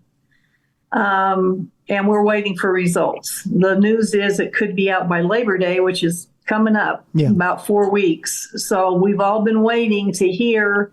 But now some of the people who are getting, like the attorneys that are getting pieces of it, are saying, we don't think it was a bat. And we believe he was killed right where he was found. I believe he was hit somewhere else and placed where he was found. And there were places in the back of the head that looked like he'd been beat up in the back of the head too. And they're now confirming that. I think they dropped him there, and it might be that reopened the wounds in the back when they just threw him. Well, one girl said she heard they threw him out of the back of a truck. Jeez. So I think they were hoping another car would run over him in the dark and kind of cover up what they'd done to him. I think you're right. I mean, that sounds probably like the most feasible scenario. Yeah. But nobody is guilty till it's proven. Buster had came out this year after the trial ended with his father and said, enough. I didn't do this. I'm grieving the loss of my mother and my brother, and my dad's now incarcerated, and I had nothing to do with this. So we need to remember that those were reports that came in 2015, but nothing so far has been proven. They did just have a grand jury, and they said they had 6 people of interest, but what they're now saying is they were the witnesses that are coming forward because they believe several people were involved in this. Okay. The other person they say to look at, if you want evidence that the Murdaughs aren't on the up and up, is Gloria Satterfield in the incident in 2018. What happened with Gloria Satterfield? Well, Alex's version was that she had come by Moselle to pick up a check from his mother because she would do work for Alex's mother. This way, instead, she usually came to work at 8:30 every morning. But if she had fallen during work, that's a workman's comp suit, and he's looking for much bigger dollars. So he changed it to say she just came by to pick up a check that morning. So supposedly, as she's going up the brick steps to the house, his dogs tripped her, got excited to see her and tripped her, and she fell backwards and split her skull open. So that's Alex's story. There's so many lies and so many problems with it.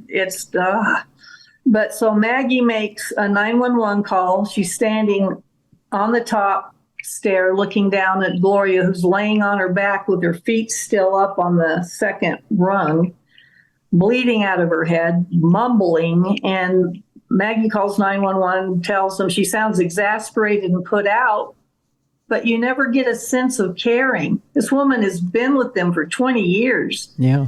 And it sounds more like she's put out. And so the 911 operator was a little annoying. She kept asking her the same questions until finally Maggie gave up and handed the phone to Paul, who was there. And here's the interesting part. A lot of people wanted to know, a lot of people were debating, was Alex even there? A lot of them were saying he wasn't even there because the groundskeeper said when he got there, Alex wasn't there. This one I'm a little proud of. Okay. I kept playing the 911 call, and this space of 30 seconds, when Maggie hands that phone off to Paul, I heard voices in the background. And when I enhanced it, you hear a male voice ask Paul something, and Paul goes, "We didn't give her anything." And then you hear distinctly Alex go, "Good." So we have an exact timestamp of when he showed up, which was about 3 minutes into that phone call at 9:27. Yet, according to Maggie, she didn't call him at work until 9:45. Oh, wow. To tell him that that Gloria had fallen. And there were all of these lies. So that's the story that he was telling. There's just so many inconsistencies. So Gloria goes, they take her away in the ambulance. She's in the hospital for 3 weeks. And here's the second part of the suspicion here. She was getting better. Really? She was she was in intensive care, on a breathing tube, all of that. But the night before she died, they'd moved her out of ICU into a private room, and her friend was there, who I interviewed quite a bit for the book, and told me, she goes, Rebecca, she was getting better. Her legs were moving. She was talking. Her sister said that when she was there that night, she goes, "I love you, Gloria." She goes, "I love you too." She was talking and coming around. Even the orderly commented on it. The next morning, she's dead. Weird. So I don't know if it's because she was rallying and could tell what actually happened to her that day. And this is just my supposition. But when I read the death details that the hospital said, what stuck out to me was two things that went wrong with her. They said at one time they found her tracheal tube pushed clear back in the back of her throat. And another one with one of the IV bags or something, some arterial thing was in the wrong place. So what stuck out to me, the insurance company interviews Paul and Alex and Maggie before they hand over $4 million. Actually, two policies. One's $500,000, the other one's $4 million. So of course they're going to look into it. Yeah. Maggie's statement flew off the page at me. She said, well, I went to visit Gloria 5 times in the hospital, but I never went alone. What? I thought, who says that? Yeah. And then she did it again later in the interview. She goes, yes, I did. I went to see her, but I was never alone. I thought that is a really interesting thing to say. Yeah. Do you agree with me? Don't you think that's kind of weird? It's very fishy. And then does she ever name who she went with? Exactly. Wouldn't you just say Paul and I went to see her, or she never says who was with her. She just makes it a point that she wasn't by herself. Right. If it's, I could see saying, well, you know, I went 5 times, 3 times I went with so-and-so, 2 times I went with so-and-so, if you're being thorough, but you never say, I went 5 times and I never went alone. That to me incurs guilt. It does. There's a reason you said that. Yeah. And to do it twice in the interview. Yeah. That's weird to me. That you're covering something, that you're trying to cover something. Yeah. That's very strange. Very strange indeed. So the kicker is good old Alex. He's put away. And I know we haven't talked about the double murders of his wife and son, but he got convicted. He's doing 2 life sentences for that. Well, that's not good enough. He's in prison. He's still not through. He comes out now after all these years and said, I lied. My dogs didn't trip her. He's trying now to get out of the lawsuit coming from these insurance companies that he got the money for Gloria falling, 4.5, that he was supposed to give her sons. They never got a dime. Not a dime. And she was their only breadwinner. They were living in a trailer while this was going on. They would get hold of Alex, and they thought of him as family. I mean, their mother had been with him 20 years. He goes, no, I don't have the money yet, but it's progressing. He'd had the money for 2 months. And they're saying, we're about to lose our home. We're gonna get evicted, and all these medical bills for her are coming in. He didn't give them any of the money. Whoa. And it was all gone within months. Oh, my God. So now he's saying the dogs didn't trip her, so that he's now trying to make those poor boys give back the money that someone else gave them. Some of these other institutions stepped up and tried to give them some money because they felt so badly for them. Just evil. Evil incarnate. Let's skip now to the mother and Paul and the fact that they were killed. I want to get to that night, and I want to talk about that night. I mean, we talked a little bit about his wife and the wife being killed, but I want to get into that in depth. Because Paul really was, I don't want to say the prodigal son, but the favored son, I guess is the best way to put it, right? People have gone back and forth about that. A lot of people said Maggie was closer to Buster. Buster was going to carry the family mantle and become a lawyer. Paul really didn't want to do that. He wanted to own Moselle someday. He loved that place. He loved hunting, huge hunting facility. He wanted to own that. That's where his heart was. So a lot of people have said Buster was her favorite, but she obviously loved both of them dearly. So I don't know if I would call him the golden child. He kept getting into a lot of trouble and the drinking, In fact, at one point before his grandfather, Randolph, died of cancer, Randolph told Alex, if you don't take care of him, I'm going to. I mean, he just wouldn't stop drinking. So take care of him in what way? In a diabolical way? I don't think so. A lot of people have tried to surmise that. I think it was like you tell anybody, if you don't take care of your son and rein him in kind of thing, is what I think he meant. Because wasn't there a rumor that there were other generations of the Murdaughs that took care of things in diabolical ways? Oh, yeah. Well, they were, his grandfather, Randolph, his other great-grandfather, Buster, they were all indicted on drug running. There were rumors that they were cheating their clients. There were other people that suddenly disappeared. It was, the family that sins together wins together. So I don't know. But yeah, it was a long legacy. So you've got the wife who evidently isn't going along anymore with Alex's shenanigans. And then you've got Paul, who obviously is causing problems with the boating accident and whatnot. And Randolph says, if you don't rein him in, I will.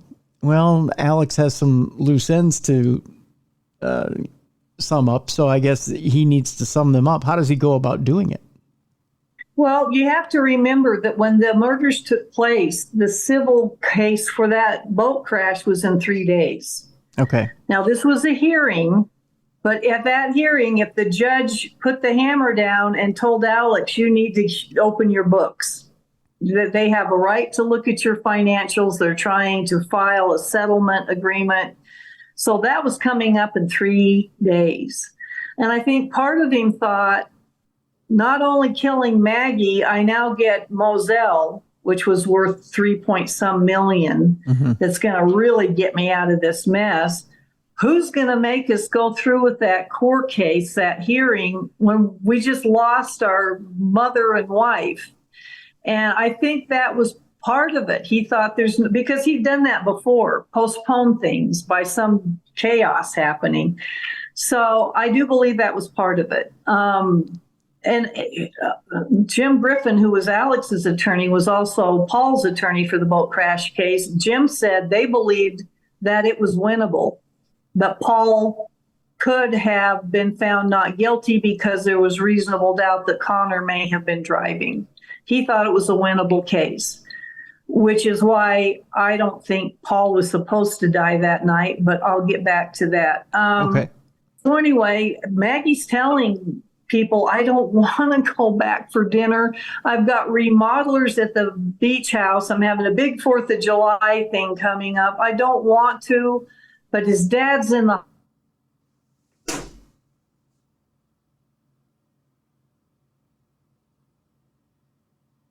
do, and her sister said, you need to go.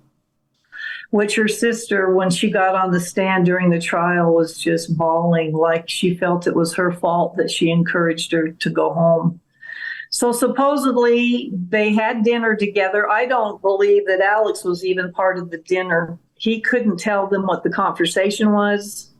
He couldn't tell them when it started or when it ended. I think he was getting things set up. Mm-hmm. So after dinner, he said Maggie was going to go down to the kennels. The dog kennels are a couple of 100 yards from the house. Her 2 favorite dogs are in there. Sometimes she would take them to the beach house, but because of the remodeling, I think she was just going to let them out and let them run and play with them for a few minutes and then head back to Edisto. So what was interesting was that his story kept changing, and he said, so she left the house, and he wouldn't give a time for a while. Finally, they pinned him down to 8:30 because of the GPS on her car and some other stuff. And he goes, I don't know where Paul went. He got through eating and was around the house somewhere. I don't know where he was. Then for the longest time, he said he never went down to the kennels. He laid down after dinner, took a nap. When he woke up, it was 9 o'clock. He got hold of Maggie, texted her, said, I'm going to go over and see how mom's doing because, Randolph was back in the hospital, his mom's husband. Mm-hmm. And and she had dementia. She couldn't tell if you were in the room or not, but he wanted to go check on her. Claims Maggie didn't answer the text. Texts Paul. Paul didn't answer the text. He heads out anyway and goes the 20 minutes to his mother's house, stays, according to him, 40, and it kept growing. According to the caregiver who was there for the nurse for the mom, she said he was there 15 to 20 minutes. Okay. He tried to get her to say he was there for 30 to 40, and she wouldn't do it. In fact, she looked sick to her stomach on the stand and started crying. She didn't even want to admit that he had tried to get her to lie. His time span kept growing. At one point, he said, I was there 45 minutes to an hour, which was impossible because he couldn't have made the 911 call when he did upon finding their bodies. Right. So spends time with his mother, comes back, goes to the house, realizes Maggie and Paul aren't there yet. So he goes down to the kennels, and his headlights see the most horrific scene in the world. There's his wife face down, blood all around her head. And only a few feet from her was his son, Paul, face down, feet still in the feed room of the dog kennels. He was face down, and his brain was laying next to his feet. And he says he tried to check him for signs of life and then called 911. So that was Alex's story.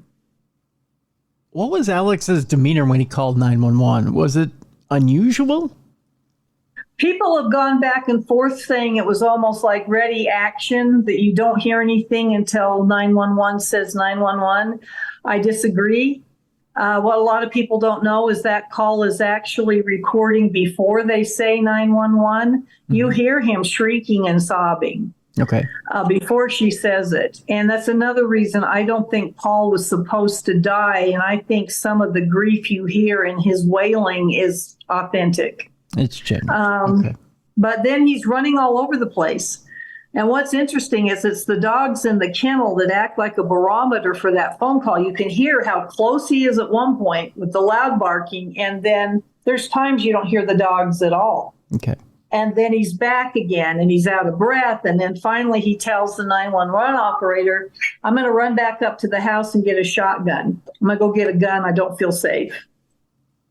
Okay. So he's up there at the house. Supposedly, he was there only like a minute and a half. He wasn't there very long. Comes back down, starts up the thing again. Ma'am, when are they going to be here? And crying. And so finally he goes, I need to hang up. I need to call my family. And she goes, well, they're almost there. Put your flashers on so they can see you. And then we have body cam footage of the first police officers on the scene. It's really eerie, Tim. It's so dark. Yeah. I mean, and there's the hangar, which is this huge, it's like for an airplane, is right there. I mean, Paul's head's only inches from it. It's usually lit up like the 4th of July. There's no lights on. And when the policeman pulls up, his headlights are shining right past Paul's body. And Alex is at the end in a brilliant white T-shirt. And for some reason, he was over on the other side of his car, and he ran back real quick right when they were shooting this. I don't think he realized, I don't know what he was doing, but when Officer Green gets up to him, he's standing next to Maggie's body, only a couple of feet, pulling on his white shirt and just saying, it was the boat crash. I know that's what this is. It was the boat crash, because these people were harassing Paul and saying he did it and he wasn't ever going to go. I know that's what this is. And then he points at his car and he goes, by the way, that gun's loaded. And I grabbed it because I was scared. You might want to unload it. So Officer Green takes it and locks it in his patrol car. And then the rest of it, we pretty much know his story, that it was basically what we just went over. It's what they interviewed him and he said. Yeah. Yeah. But he claimed he was never at the kennels until a year later, they finally cracked Paul's phone and found out he had been making a video only minutes before they were murdered, and Alex's voice is on it. And that is when the hatchet came down. Yeah. It's like him talking from the grave. It is so eerie. I don't think Alex thought he was down there. And Maggie's washing out the pins while the two dogs are running. So she's blocking Alex's view of Paul inside a dark pen. And he's just using Snapchat to videotape the dog tail of his friend. He's keeping this dog for his friend, and he thinks something's wrong with the tail. It's only 54 seconds, very short. And all he does is just very softly say, Cash, get down.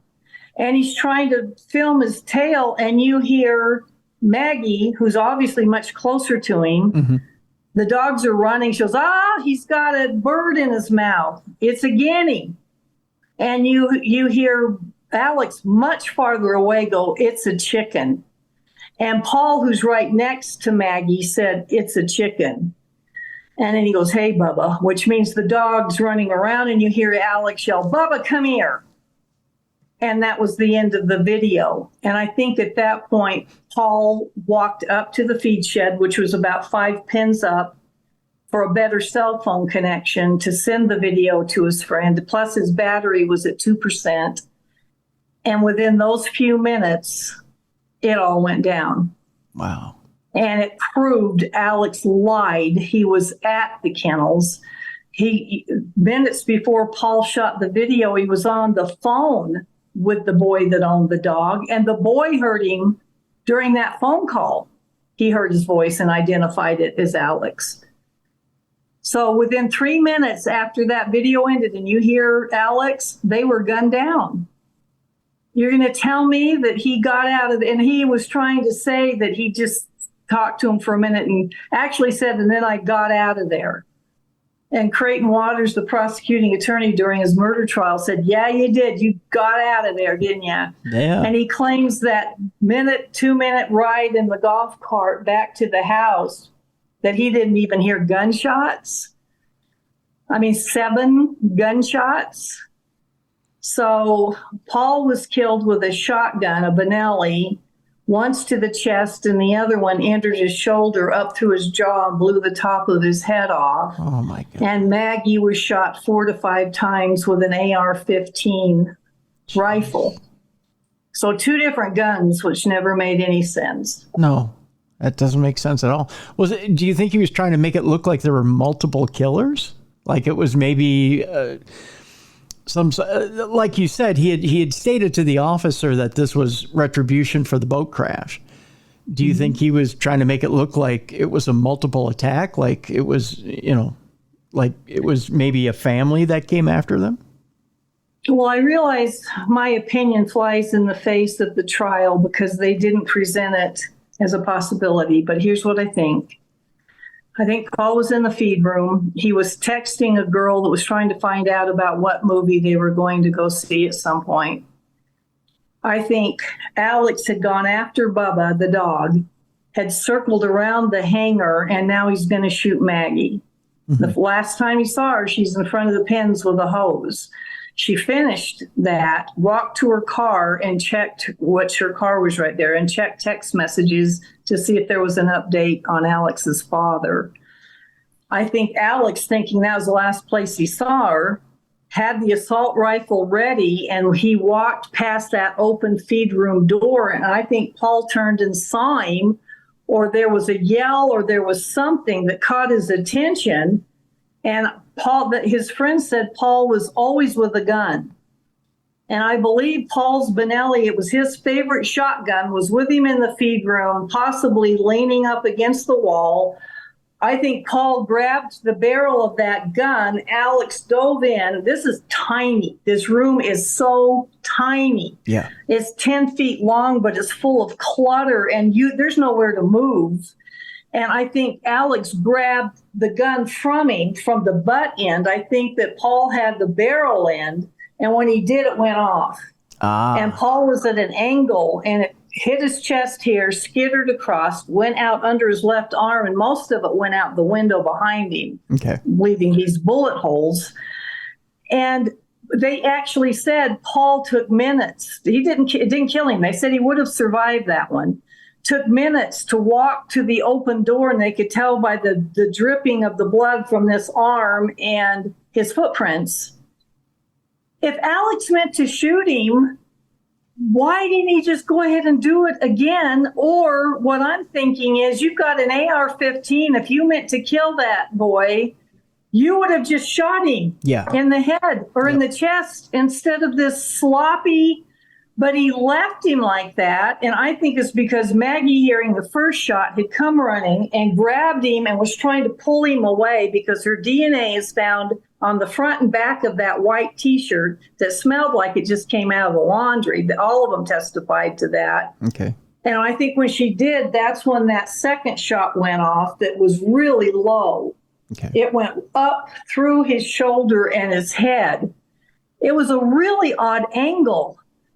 And I think that's because she had grabbed him. Then I think the shotgun got dropped. He's picking up the AR-15, and there is a ground strike right there, right outside the feed room, that was marker 13 in the investigation, where a bullet entered the ground.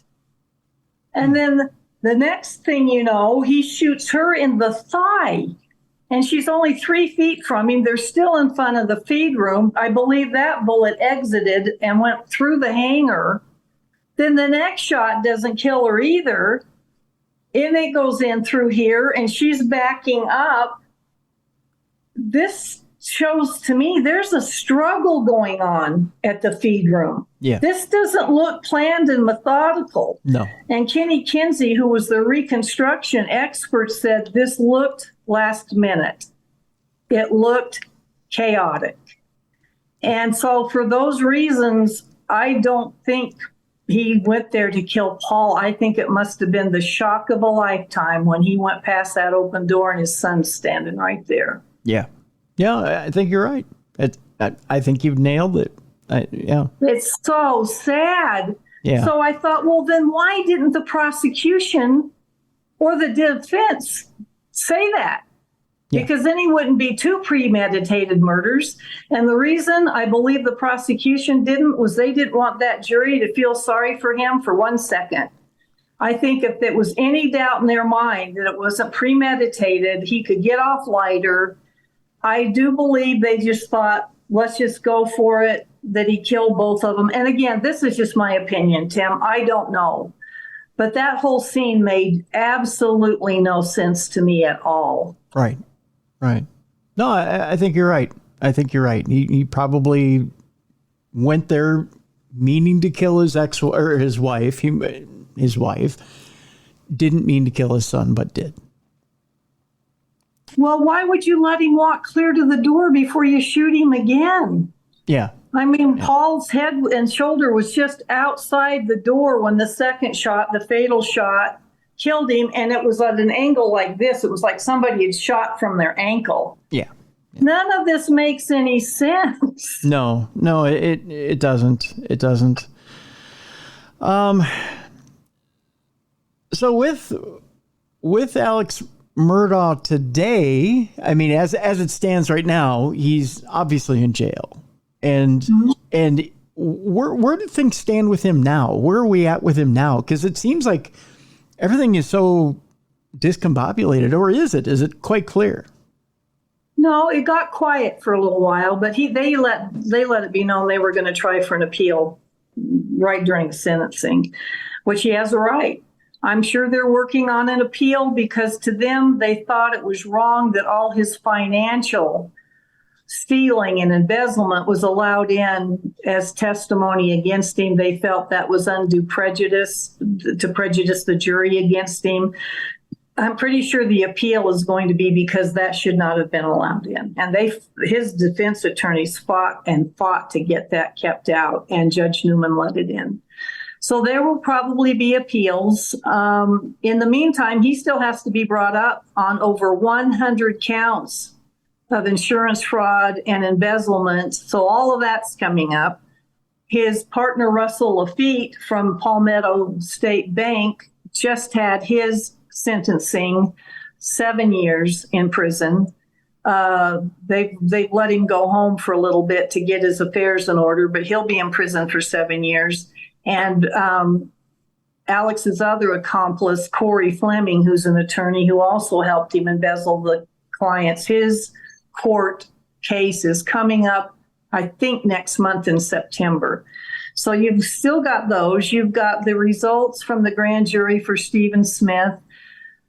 Gloria Satterfield's family originally, when SLED, the South Carolina Law Enforcement Division, approached them, said, yes, you can exhume her body. Because some of the things were showing her ribs were broken, her rib cage cavity was collapsed, her lung was punctured, and all of the things to the top of her head just from falling backwards down 3 or 4 stairs. And it's on both sides of her body. So, but now when I interviewed her son, who is the sweetest thing in the world, he said he doesn't want his mother's body exhumed. So I don't know if they're going to go forward with that or not, especially now that he's saying, well, the dog didn't trip her. I think they kind of had it, but they might.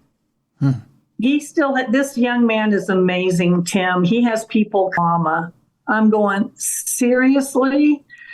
And his voice cracks and he starts crying and it just rips me apart. I mean, these young men are amazing and kind. There's no malice. They're getting on with their lives. They work really hard. It just makes you so angry. Yeah. And now he's trying to take what money they got. Yeah. Oh, gosh. Yeah. That's a lot. Sorry, I get emotional about this stuff because I get very close to these people and it just angers me. But yeah, I don't blame you. I'd be furious as well if it were me. Wow. Both books. I encourage you folks. We've got links to both books. I encourage you to get both of them and look further into it. We've just scratched the surface on both of them. Countdown to Murder, Alex Murdaugh, Money, Murder, and Deception in South Carolina is the book we've been talking about in the second half here. Countdown to Murder, Pam Hupp, Death Insured is the other one. Rebecca F. Pittman, I thank you so much for being with us on the program here. And we got to have you back to talk paranormal on Darkness Radio on the Thursday edition, because we've got some subjects we haven't talked about yet. Stanley Hotel and Myrtle's Plantation. Well, to be honest, I'm more afraid of the living now than I am the ghosts. I know, so right? Sure, yeah, we can do that. And please thank your listeners. They've been so kind with purchasing the books. And if you do, I'd love your review on Amazon. They really do help. But Absolutely. Please have me back. I enjoy you so much. Yes, we'll do that very soon because I do especially want to talk about Myrtles. We haven't talked about Myrtles in quite a while here on the show. That's a fascinating place. I was just there last month. It's amazing. Yeah, well, we'll have you back definitely. I think probably in the next month or so. So we'll bring you back and we'll talk Halloween. Myrtles. Yes, we've got Halloween coming up. So yeah, we'll definitely talk. Oh, in the Palace of Versailles. We may have to do a couple of shows here. We may have a couple of shows here, Rebecca. So yeah, most definitely. So thank you so much for being with us, Rebecca. It's always a joy to be on your show. Thank you, Tim. Thank you, Rebecca. Folks, it's time now for us to lighten things up a bit. It's time for us to bring in Beer City Bruiser, and it's time for Dumb Crimes and Stupid Criminals. It's Crayon News story time. What happened with this dude, Christ Bearer? I heard he cut his penis off and then jumped off a balcony. Suspect pulls gun from butt, shoots twice at Denver police. What is your emergency? I need help. And what's the problem? I'm too high. You're too high? Yeah. It's that time again, that time you all look forward to. It's time for Dumb Crimes and Stupid Criminals, and we bring in the one, the only, the co-host with the most, the BCB, the big cuddly bear himself, Beer City Bruiser. Bruiser, how you doing? Oh, I am doing fantastic, Cruiser. How are you doing today? Not too bad. I saw over the weekend doing a little remodeling. They call it the Tobacco Road remodeling. They call it blowing it up and starting all over again. Am I wrong? What? Oh, the bathroom incident? Yeah. Yeah. Well, now that I'm off all the meds for the surgery and stuff. My system's going back to normal. I see. And I take a probiotic and I take a multivitamin and then other healthy supplements, And then Mrs. Bruiser also, we're getting a new fridge. So we have to empty all the stuff out of our old fridge, the freezer. So we've been cooking everything. Yeah. And she's making outstanding meals as she always does. Yeah. And it's just home cooked meals plus all that other stuff equals A lot of cabbage. a lot of air it out before you go in there. I see. Febreze is your friend. Is that what you're saying? Yeah, exactly. Okay. Well, the reason I put it in the post is because she kept yelling at me that she doesn't need to know every time I do it. I think I'm just being courteous. I think you are. I think it makes for a good marriage just to say, hey, you know what? Don't go in there for about 35, 45 minutes. Yeah. And the last one, even the dogs won't go in there. Talia looked at me and she's like, "Are you okay?" I'm like, "I'm fine, Talia. I'm good." Maybe you ought to do that outside is what Talia said to you. Yeah. But I go outside. Why can't you? Yeah. Yeah. Yeah. But Ziggy looked at me impressed. She was like, "That boy, way to go. Way to lay it down. That's a good one." Because she's not the diva. Talia's the diva. Well, that's how it works. Yeah. Do we need to send you a lifetime supply? A lifetime supply of not Rice-A-Roni, but of April Fresh Febreze? No, it'll be good. My system's just got to get back to not having all that medication in it. You know what it's like. Hey, I take something for I'm on the heavy stuff. I'm on the morphine. Yeah. Yeah. So that's what they had me started with, and then they teeter off. And now that I have no pain, it's just Tylenol if I do have pain. Yeah. But that stuff binds you up so much. You're constantly taking the stool softeners. And now that I'm not all bound up, it's just like, here we go. Yeah, I take an all natural deal. It's a big brown pill. We won't get into it, but otherwise we'll start sounding like old men. But we are old men. But there's I forget what they call the pill. Anyways, it's a big brown pill I take every day. But that keeps you regular. Yeah. And I got good fiber. Like I said, we're eating good meals. We're eating healthy. I'm trying to stay healthy. Even though I'm not in the ring, I want to still stay healthy. Yeah. Now that I don't have to weigh the weight I am, I want to actually lose a couple pounds and get a little svelte, as they say. Yeah. It's made of vegetable matter. Okay. That big brown pill. Yeah. Yeah. I had one, my doctor suggested for a natural one. It's something it's prune based. Really? And it was a big brown pill too, but he said it was prune based. He said it was like prunes and some other vegetables all mashed together. I think it's probably this. Yeah, it's probably the same thing. Yeah. Yeah. They all doctors recommend it. They're like, yeah, take one of these a day. So yeah, I take one of those a day. Yeah. Yep. Don't need it anymore. I'm good. Yep. So there you go. I still need it. Yep. You betcha.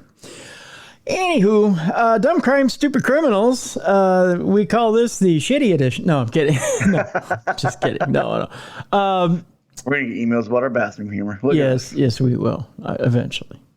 I did see in the chat room the underwater needlepoint conversation kind of blew up at us. It did. Well, there was a little confusion. I believe it was Tamara who didn't know what underwater needlepoint was. So we had to drag that back out and explain. It was good to see. It was good to see. I'm glad I could answer some questions. Yeah. So we just had to explain what it was one more time. Yeah. I think she was probably listening to old episodes. Yeah. So we had to explain what the code meant. We do have an NSFW section today. We'll call it the fetish edition. Oh gosh, that's coming up scary. At the end of that's coming up at the end of Dumb Crimes, Stupid Criminals. We'll start out today with cops nabbing a woman after a CPAP battery incident. Okay, well that could be a problem. Oh, it was. An ex-husband was left bloody after an incident at 3:45 a.m. We go to Florida, of course, because if you're going to beat somebody with a CPAP battery, it's going to happen in Florida. Oh, of course. Of course. No, there's no sleep apnea in Florida. No, it is God's waiting room. I did point that out to Rebecca Pittman today in our interview, that Florida is God's waiting room. It is. It is. It is. Florida man who already has sleep challenges was battered early yesterday. This was August 2nd, so it was early a couple of days ago, by his ex-wife, who ripped a CPAP machine off his face while he was snoozing, according to cops who report that the victim was left bloody after the 3:45 a.m. incident. Investigators say 42-year-old Jennifer Calandria, who looks like she's trouble. I'll show you her picture in a minute here, Bruiser. Okay. She looks like trouble. And the victim lived together in a St. Petersburg home owned by the 42-year-old man. Calandria and her ex-spouse divorced in 2009, records show. There's your first problem. Yeah. You get divorced in 2009. Guess what? In 2009, you move out. Yeah. Well, you know, I know they don't pay a lot for jobs in Florida, but True. But that's no excuse to be still living together after 14 years. Yeah, I agree. Yeah. No way. No. Unless, you know, you're still, you know, doing the do, you know. Which they probably were. I bet you they were. Yeah, probably. They're probably still, you know, exes with benefits. Yeah, exactly. Yeah. But they have a third room for a spare bedroom, but yes. they don't really, they sleep together still. That's the rally room, as they call it. Yeah, exactly. Yeah, yeah. Every once in a while, they need to rally together. They put their rally caps on backwards and, you know, they go to it. Then she beats him with a CPAP machine. Yes. Then when she's had enough of him, she beats him with the CPAP battery. Yep. According to the man, he was asleep in his bed early Monday, CPAP in place, when Calandria came into the room and ripped the breathing device off his face, leaving him with a bloody cut on his lower lip. Ooh. Ow! Yeah. Calandria then began arguing with him. With a bloody lower lip, you don't get to argue too much. Yeah, what are you arguing with at 3:45 in the morning? The man's sleeping. Oh, you know what it was? Because this has happened to me. I don't know if it's ever happened to you. I've gotten in trouble with Mrs. Bruise's dreams, and she's woken up and yelled at me for the dream version of me. Yeah, once or twice. Yeah, it's like, well, I have no idea. I'm sleeping. I have done nothing wrong. I didn't do anything in the real world. Wasn't me. Using mild air pressure, the CPAP machine keeps a user's breathing always clear while they sleep, unless you rip it off their nose. Then it does nothing. Calandria was arrested for domestic battery.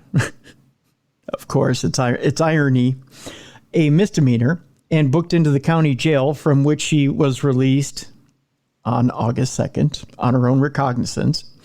A judge has ordered Calandria, to have no contact with her former husband. While an arrest affidavit does not indicate why Calandria was living with her ex, the residential arrangement appears recent, it says here, although 2009 is not recent. No.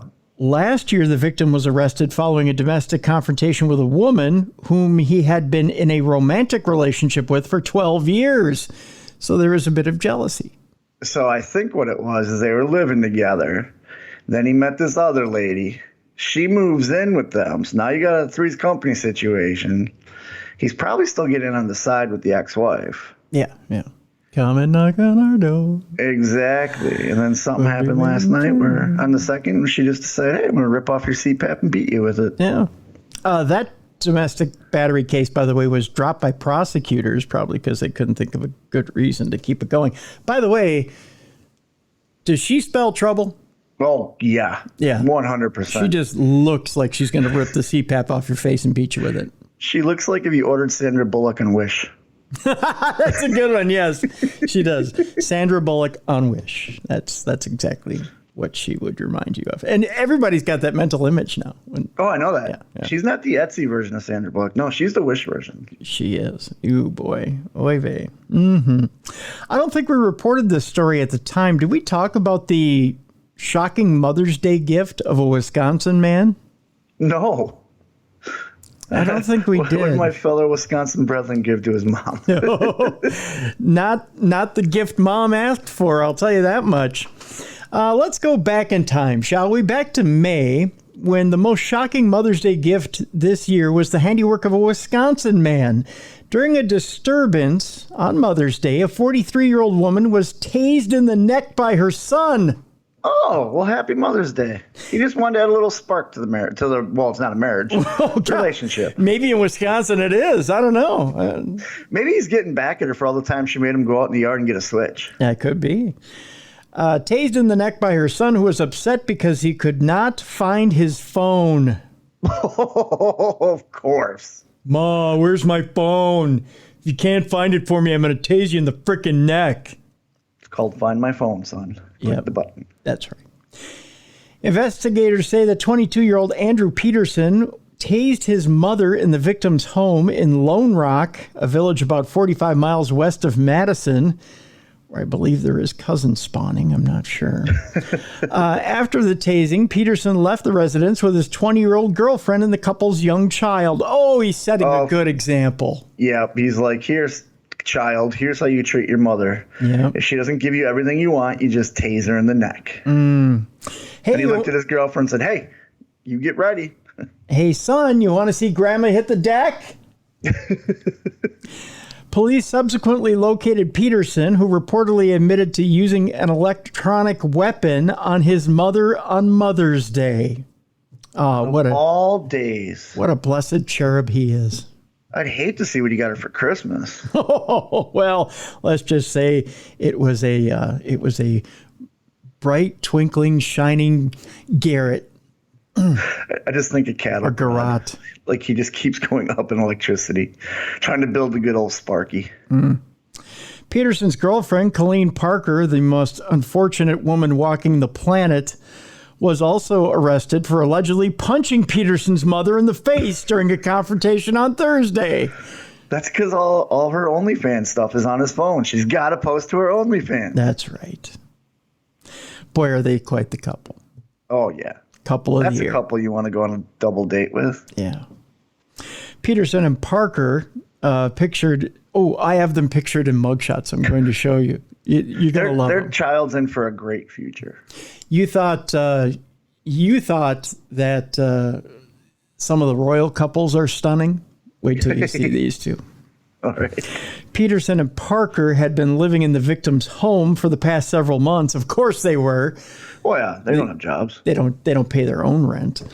They were booked into the Richland County Jail at this time in May. Parker was charged with battery and disorderly conduct. Peterson was charged with battery, disorderly conduct, possession of an electronic weapon, and bail jumping in connection with a separate domestic battery case pending in Iowa County. Oh, jeez. Because why not spread it out betwixt the counties, Bruiser? Someone needs anger management. Yeah. Peterson's rap sheet includes prior convictions for DUI, possession of drug paraphernalia, and trespassing. No. The only thing he didn't use was ground beef as a weapon. I don't know if you remember that story. Here's the lovely possession. Here's the lovely couple right here. There you go. She looks evil. I know. Whoa. And she's dating Kid from Kid and Play. I see that. That's Kid and Play from Wish. But this girl looks just evil. Doesn't she? She looks like one of the girls from the new Exorcist movie. Like, he looks real sad, and she just looks evil. Like, I belong here. I think she probably forced the kid to tase his own mother.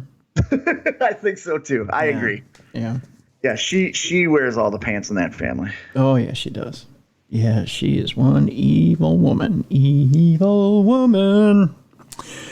We move on.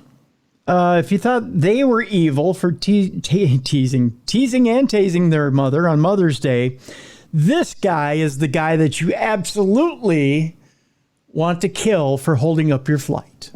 Okay. I hate when people hold up my flight. Just sit down. Well, he really held up your flight. This guy is in Fort Lauderdale, Florida, and said, I'm going to blow this shit up.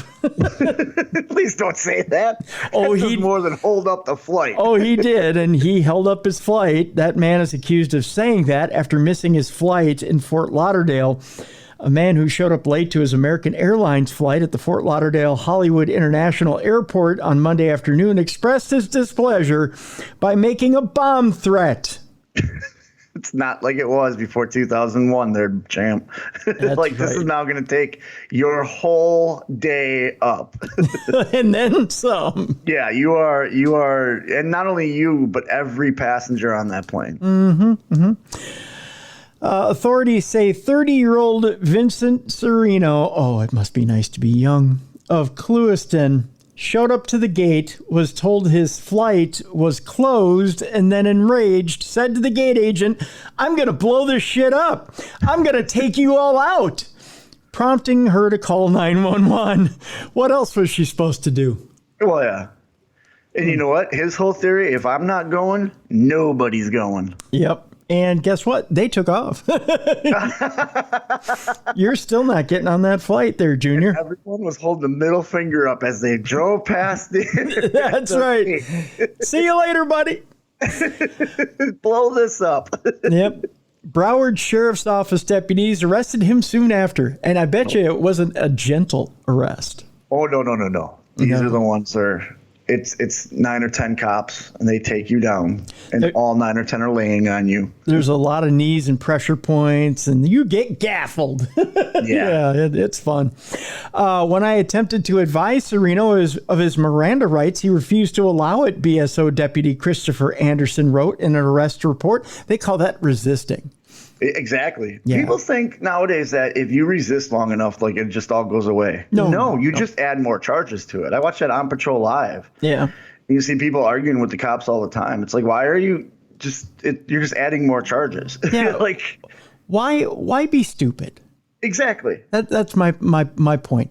If an officer has you and says you're under arrest, one, you have the right to remain silent. That means shut the fuck up. Exactly. Don't say anything and don't make it worse. Yeah, ask for a lawyer right away, even if you're innocent, and just let your innocence come through with the evidence. That's right. See, Bruiser has given you some very good advice. Well, I was raised by a correctional officer, so he had it pounded in our head. You get pulled over, you do all their commands, you say yes sir, no sir, and that's all you say. Yep. Yes sir, no sir. Yes sir, no sir. And if they want to ask you questions, you ask for a lawyer, even if you're innocent. That's right. Once again, this idiot, Christopher, I'm sorry. I'm sorry. The deputy was Christopher. Serino, once again became enraged and was swearing at me and raising his voice. Of course he was. Yeah, because he's a tough guy. He's a tough guy. Serino appeared in court Tuesday on charges of making a bomb threat and making a false report of mass destruction of public property. Oh, this will be fun. That's federal offenses too. Yeah, it is. Now he's talking about dealing with the big boys. Yep. While the judge said he felt what Serino wasn't facing exactly the right charges, that sentence no makes sense, English hard, he did find probable cause and ordered Serino be given a $10,000 bond and told him he could not go on any airport property. Yep. You're stuck now. That's going to make it hard to fly out anywhere. Oh, yeah. Yeah. Making a no-fly list is not fun. Serino's attorney said Serino, a truck driver, so he should really know better. Yeah, exactly. Yeah. Was on his way to go pick up his truck from a repair shop when he missed his flight yesterday. Well, then he should... That's not the flight's fault. It could be the repair truck. Maybe they didn't, he should have said, hey, I have a flight to catch. I need to get out of here. Yeah. The editor's notes of the story, Serino's arrest report stated he had been scheduled to take a Delta Airlines flight, which had been reported in the original article. An FLL spokesperson later told Local 10 News that Serino had actually been scheduled to fly on American Airlines. The article has since been corrected. Oh, good. Well, we don't want to get the wrong airline in there. Well, I mean, airlines already have a bad rep. They've already got a bad name, but, why not make it worse? Yeah. Here's a story of swift justice. Okay. You gotta love it. Oh, I'm ready. Okay. A 7-Eleven employee takes matters into his own hands and beats a would-be robber with a stick until he cries and leaves the store. Good for him. I don't recommend all cashiers do that, but I'm all for it. Right. We go to Stockton, California, where the suspect asked for a soda after the beating. We want some. Man, you would be good. I just have a soda, please. You would be so good. Can I have something sweet to wash down this beating with? Just to wipe the tears out of my eyes. Two 7-Eleven employees found themselves part of a viral video this week after they turned the tables on a man brazenly stealing cigarettes from their California store and beat him with a stick until he began crying for mercy. Good. I hope they got all on video. Him crying. Mommy, stop. I just want my mommy. I'll put the cigarettes back. Oh, it's on video. You know, and as a matter of fact, if you'd like to watch it, I think we'll post it. Yes. In the description of the show. So, yeah, if you want to see this man get beaten, we'll mercilessly put it up for you to watch. I have a feeling that while they were beating him, the Metallica song "Cry Like a Bitch" was playing. In the video shared by the social media user @YoFokers with a geotag for the city of Stockton, California, a black man with a blue T-shirt over his face can be seen throwing boxes of cigarettes into a trash can at a 7-Eleven location, that according to Fox LA. Just let him go. There ain't nothing you can do, the man filming the video can be heard saying, adding that the workers shouldn't intervene because insurance will pay for their losses. That's what everyone thinks. But that's it's not still true. a loss. Yeah. Yeah, it's still a loss. Can I get a swisher? The man filming the incident asked, to no avail. Now you're just rubbing it in. Yeah, he just wanted to get in and out. He didn't want to be a part of it. Right. At one point, the suspect threatened to shoot the people inside. Oh, no. No, now you're challenging. I don't think he had a gun if he didn't come in with a mask and he's putting a shirt over his face. Right. Yeah, you're I don't think he planned this. Right. The suspect then attempted to squeeze by one of the workers, and the two locked arms and began to scuffle. Then a second employee with a stick walked up to the suspect and began beating him with it. It's like Batman and Robin. Way to go. It's a dynamic duo. That's right. After being struck several times with a stick, the suspect is escorted out of the store by the man who filmed the incident. Come on, buddy. I'll go buy you a pack of cigarettes. Let's go. Come on.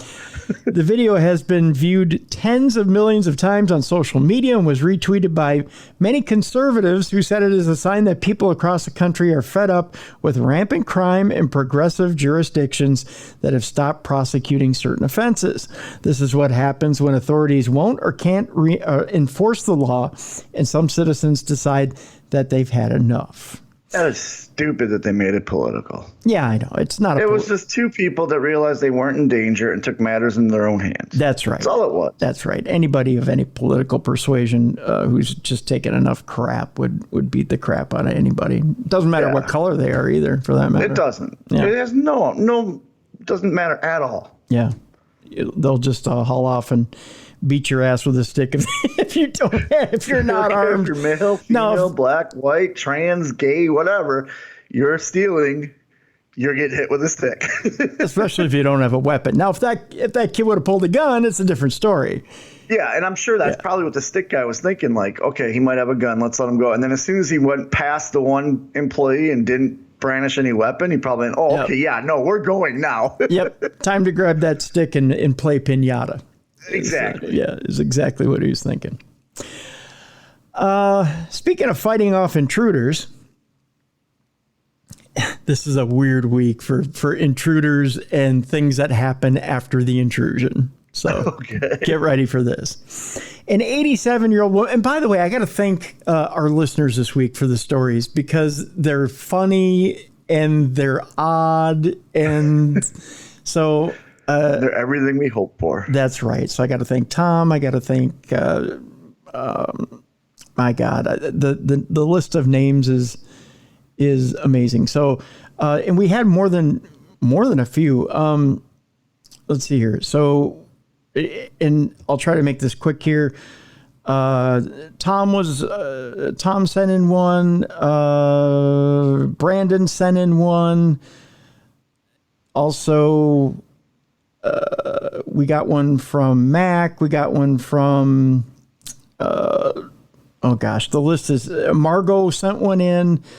I know I'm forgetting names, but thank you everybody who sent in stories this week. I just, and we apologize if we forgot your name. Yes. But keep them coming. That's right. Please keep them coming. Keep them coming because by God, these stories are incredibly hilarious. So an 87-year-old woman fought off an intruder, then fed him because he was hungry.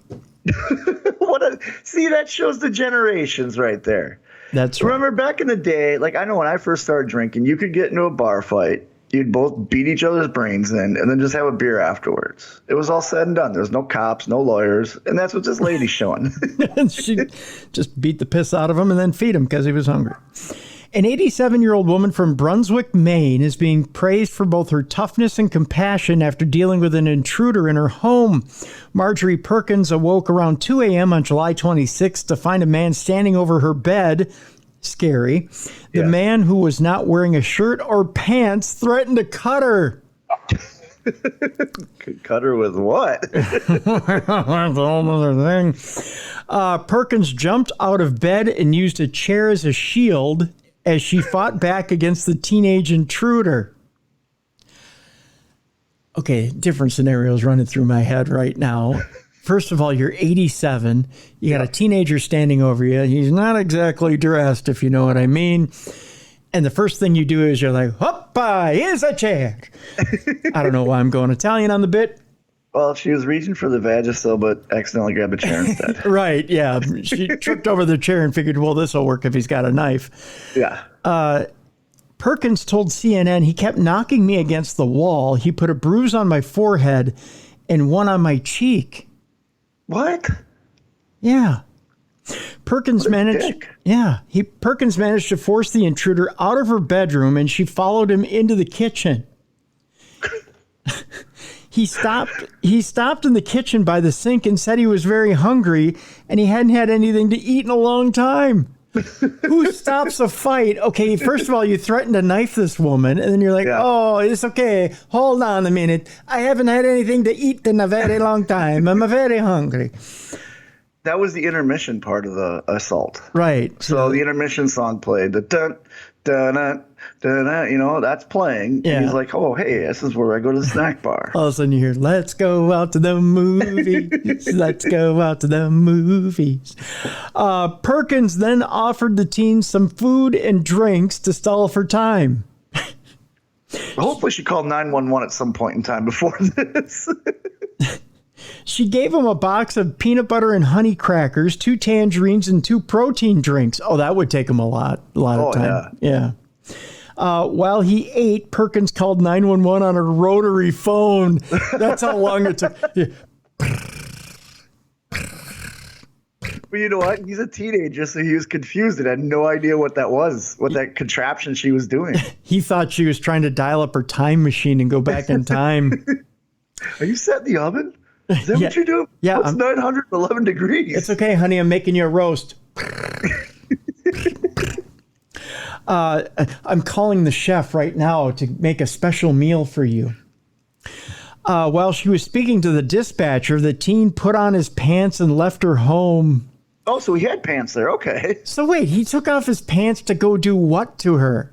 I'm assuming he thought she was a young woman. Surprise. That's what I thought. I think he's a terrible intruder. Didn't do his research before he broke in. Broke in, took his clothes off, and he was either hoping for one or two things. To be like this nice hot chick that when she wakes up, sees him naked and goes, oh, please take me. And she was drier than the oven. Yeah. That's why she grabbed the chair. She couldn't grab the lubricant. Yay. Authorities did not identify the intruder, but Perkins said she knew him from the neighborhood, telling CNN that he used to mow her lawn when he was a kid, so to speak. So maybe he was attracted to her. Maybe. The teen was taken into custody and is facing charges of burglary, criminal threatening, assault, and consuming alcohol as a minor. Not only that, but eating all her food. His penalty is $60,000 and go grocery shopping for her. Not only that, but being smaller than the knife. The knife blade was 5 inches. Just saying. She's mad for he's also was charged with not being able to turn a woman on. Oh. All right, we move on. This is even stranger. You ready for this? Yes. All right. We go back to Florida. Oh, of course we do. We're going to Panama City Beach, where a man breaks into a Florida church, baptizes himself before stealing money. Wait, he should have baptized himself after. Is that all his Right. sins are forgiven, right? Always forgive your sins after, never before. Like, he's got this backwards. He better start going to church again. I know. Ironically, the man's from Georgia, which is a backward state to begin with. Yeah. Yeah. A Georgia man who broke into a Panama City Beach church had an unusual encounter in the baptismal, according to a Bay County Sheriff's deputy. Derek Porter used a cinder block to smash a window at the Emerald Beach Church of God on Elf Coleman Road and got inside Friday morning.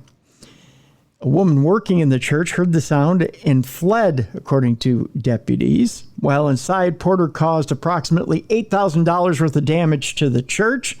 Porter then loaded several electronics, including a television and a computer, into his truck, along with the church's money bag. Deputies and officers with the Panama City Beach Police Department descended on the church and arrested Porter. Surprise, surprise, they say they found meth and drug paraphernalia on him. That's because God told him to go get the TV and the VHS like a movie night tonight. That's right. We're going to watch... We're going to watch Oh God, You Devil.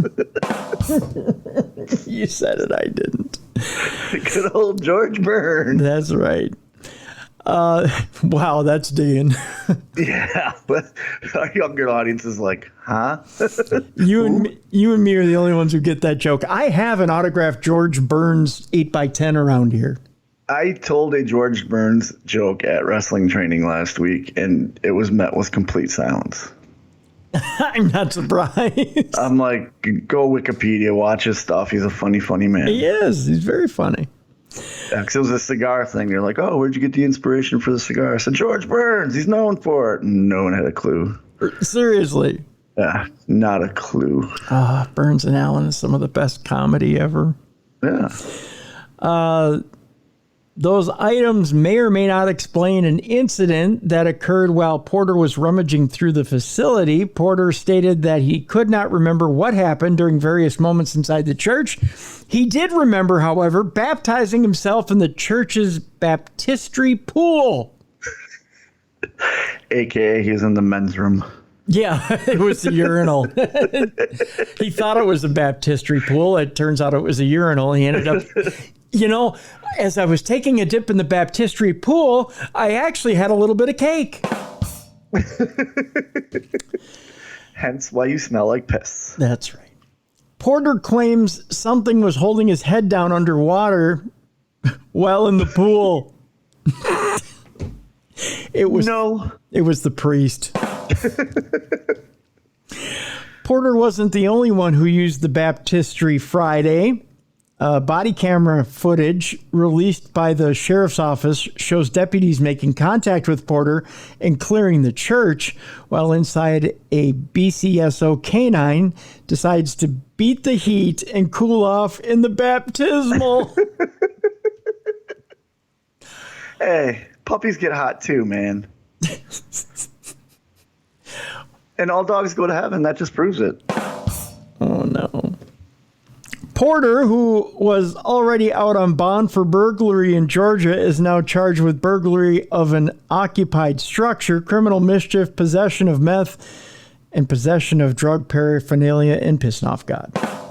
So You may want to give up the meth. Just putting that out there. Yeah, I think it's time to, God did not talk to you. time to go straight. Just saying. Another story of a break-in, another story of shenanigans and hijinks. Okay. This one is a little less violent, we'll say. Okay. Now, well, the last one wasn't that violent. I mean, he did throw himself into a baptismal pool and held himself under. This one is a little more friendly. Okay. Even burglars need breaks. How do you get more friendly than being baptized? Like, that's pretty friendly, man. I'll tell you. All right. In the last And story, being fed. well, true. In the last story, the burglar took a dip. Yeah. In this story, the burglar pets a dog. Aww. I know, right? Burglar takes a break from robbing a home to cozy up with an overly friendly family dog and says, "I love you too." Aw. He's an animal lover. That's good. Dog's not hurt. Yeah. Bad guard dog. So much for man's best friend. A suspected bike thief in California was seen pausing his alleged crime to pet and cuddle with the victim's golden retriever. Surveillance footage of the home shows. In a rather peculiar turn of events, as the suspect was about to make his escape, he paused to pet the household dog who had entered the garage, according to the San Diego Police Department. They posted the footage on its Facebook page. An unidentified male entered a garage at a home in San Diego's Pacific Beach neighborhood at about 10:40 p.m. on July 15th to reportedly steal a pricey 2019 black Electra 3-speed bicycle, which has an estimated cost of $1,300, that according to police. This isn't your average bike. It's distinct, featuring 8-ball caps on its tire valves, an 8-ball logo on the frame, and a rear wheel frame marked with a checkered black and white pattern. The police department went on to say makes it valuable. Okay, and it's custom made. Yeah. But as the suspect is about to leave with the stolen bike, the household dog appears in the garage, stopping the suspect in his tracks. The suspect puts the bike back into the garage, engages the bike's kickstand, and then turns his attention to the friendly dog with pets and belly rubs, the video shows. The suspect says to the dog, "You're so cool. Thanks for not biting me while I steal this. You're the coolest dog I've ever known. I love you too. You're a sweetheart." The man then calls out for the dog's dad while asking, "Where's your dad?" and appearing to say to its owner, "You should not leave your garage open." What? So is this like a teachable moment? Is that what we're getting here? You're like, he's just trying to teach him a lesson? I guess. The suspect then carried on with stealing the bike. The suspect is described as a white male, last seen wearing a blue and white hat, gray shirt, blue shorts, and orange athletic shoes. And he's out to educate everybody. I guess he should educate people about a sense of fashion. He was carrying a black and blue backpack, according to the San Diego Police Department. They did interview the dog and said, what do you look like? And the dog just responded with, rough. Yeah. Police said that the suspect is still at large and is asking the public to come forward with any tips on the case, no matter how minor it might seem. They said, hey, if you want to draw him out, just bring your dog with. The dog's the one that's going to go when they do the lineup at the station. Yeah, yeah. All right, Fluffy, which guy was it? Right over here. That's him. That's the guy right there. He rubbed my belly. Rub my belly. There's a picture of the burglar rubbing the dog. He does have horrible fashion sense. He does, doesn't he? Yeah. It's just terrible. That's probably why the dog didn't attack. The dog's like, what is this? What in the actual F is he wearing? Do I want to bite that? If I bite that, does it rub off on me? All right, it's that time, folks, for our NSFW part of the program. We got 3 stories left on dumb crimes, stupid criminals. That means we take the kitties, we get them out of the room, we take our earbuds, we put them in if we're at work. We don't want the boss to hear these next 3 stories. If you're ready, we'll go in 5, 4, 3, 2, 1. All right. Boobies and beer time. Boobies and beer. Boobies and beer time. Actually, this would be Feeditos and blunts, I think. Because we're starting out in Lake Tahoe. I saw an armless man smoke a blunt with his foot once. Did you? Yeah, he was armless, but he could smoke blunts with his feet. He could roll them, with his feet and then smoke them with his feet. It was an amazing feat. I'm like, wow, look at that. That's talent. I mean, you can do a lot of other cool stuff too, but at the time, that's just what interested us. So if an armless man is smoking a blunt with his feet and gets athlete's foot, are you doing mushrooms? Or do you get athlete's foot in the mouth? Ew. Oh. What's that disease? The foot, hoof, and whatever that kids can get in their mouth and their throat? Is that how you get it? Hoof and mouth? That's if you're smoking with a horse. Yeah. I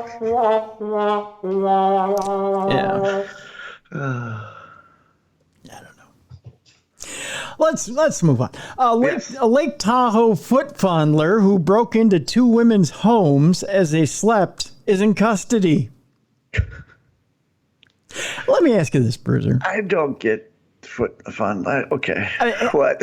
I was just going to ask you that. Are you a fan of the feet? If Mrs. Bruiser comes home after a long day on her feet, I'll rub her feet. If she's sore, you know what I mean. But yeah, it's funny though. The reason that she decided to have first time I met Mrs. Bruiser was at a bar after a show, and my buddy goes, "Hey, check out our tattoo. You're a comic book fan." She has a Superman tattoo, so we got to talking. Well, this other gentleman was hitting on her too. And the way I got her away from that is she was wearing flip-flops. I said, "Hey, you want to get away from that guy? He's got a serious foot fetish." Oh. And so this guy was constantly commenting on her feet. Okay. And because so right off the bat, boom, guess what? I'm a trustworthy guy. Oh, okay. Gotcha. So she started hanging out more and more with me. And then here we are 13 years later. So you pointed out that guy was a freak and... Yeah, I said, "You're lucky you're not wearing purple nail polish." She goes, "Why?" I go, "That would send him over the edge." And then he said it to her. Really? Yeah. Because I kept having him buy the drinks. So that way I didn't have to spend my money. Oh, okay. Look at you. Oh, frugal and truthful. Yeah. Huh. Yeah. Interesting. Longest one night stand ever. Here we are 13 years later. Oh. So no, I have no interest. I mean, cool feet. Wow. Yeah, feet don't do anything for me. Especially now that I'm a Charcot foot patient and I see a podiatrist every week. You learn some ugly things about feet. Yeah. Mrs. Bruiser's father was a diabetic, so he had below the knee amputation and half his foot amputated. So I don't need to see. Yeah. You want to learn. You want to learn something really bad about feet? No, but I guess you're going to tell me anyways. Okay, so when I was in the hospital once for an infection in my foot, okay, and I had the head of infectious diseases come in 3:00 in the morning. I've told this story before, and he told me if your foot doesn't get better, or if we don't see, they draw a line with a Sharpie as to where the infection line has come to. Yeah. Where that little red mark up your leg goes.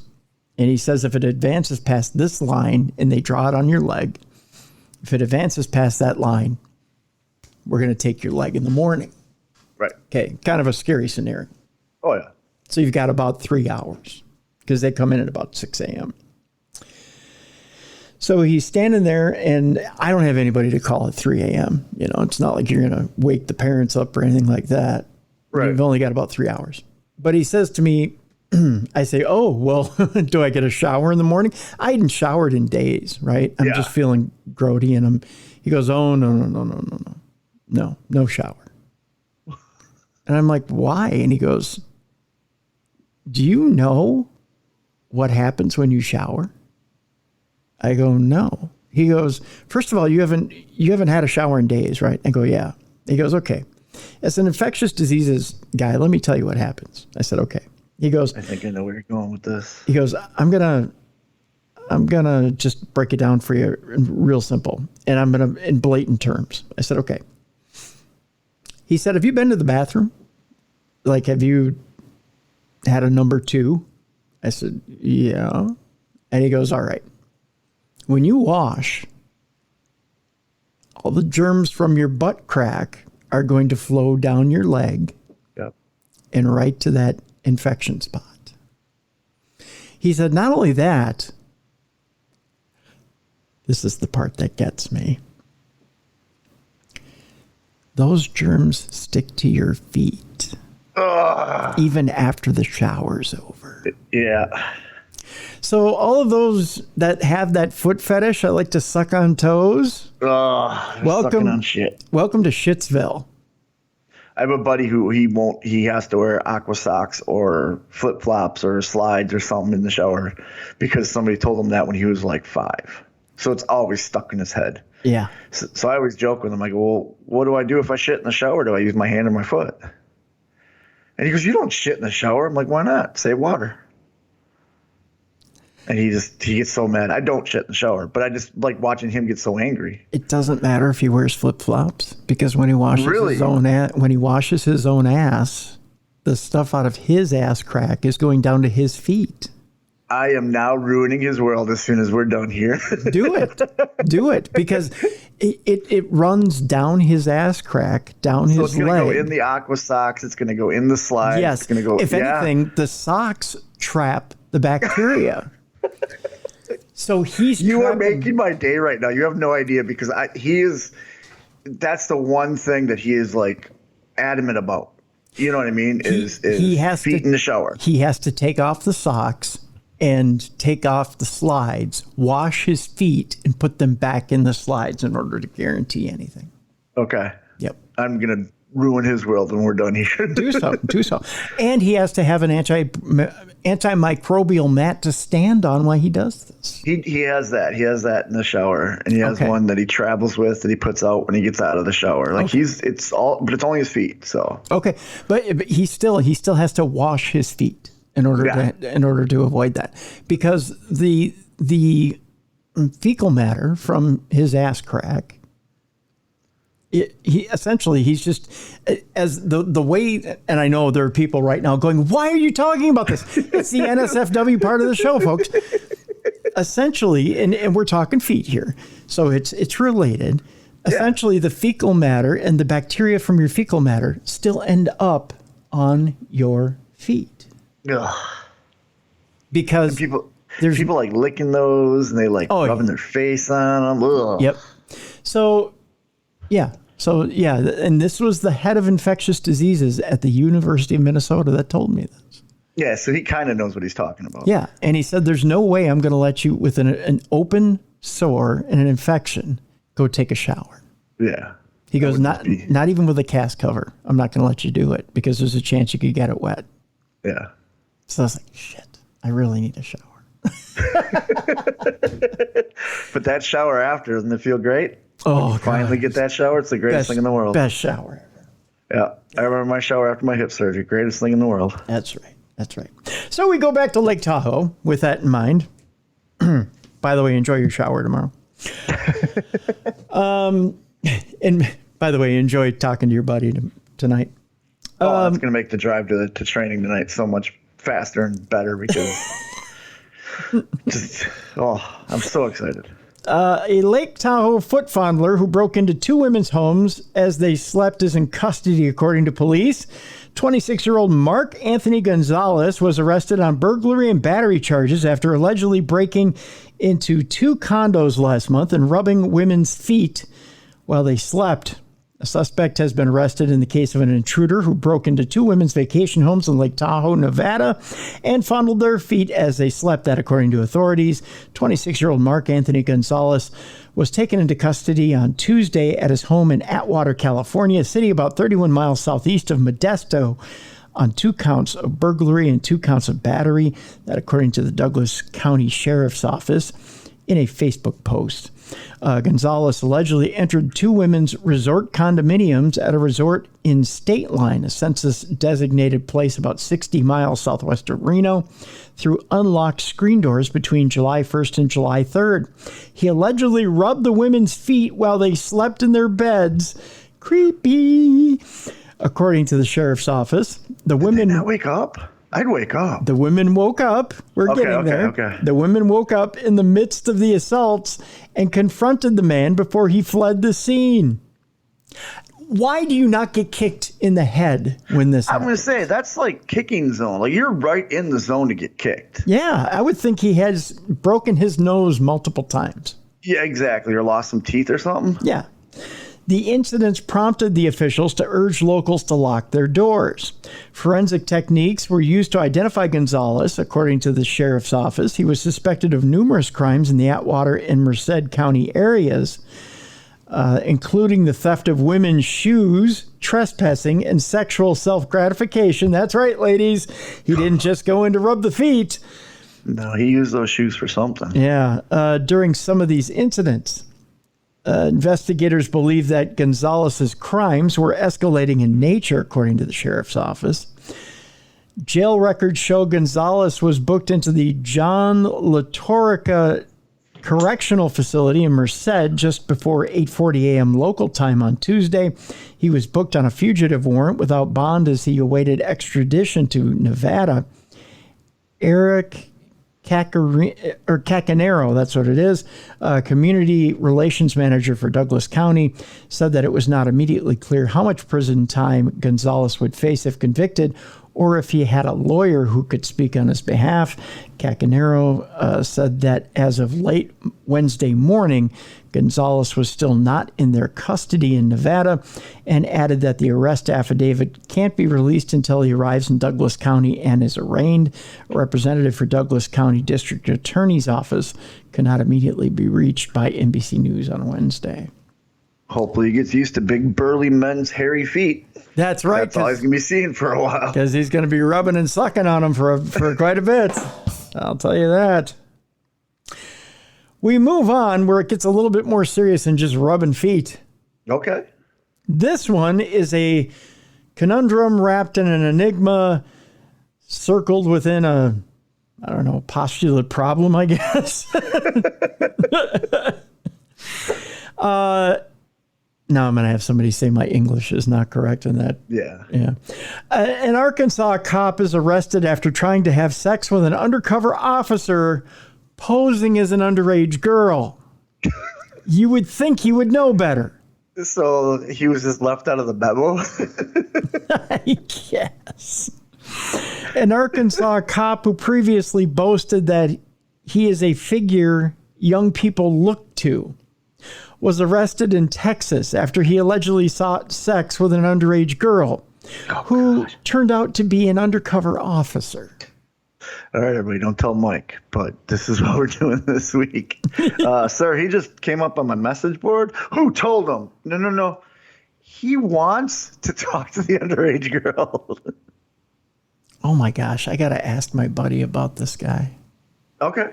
I got to tell you, my buddy Max, his mom passed away. We had mentioned this last week.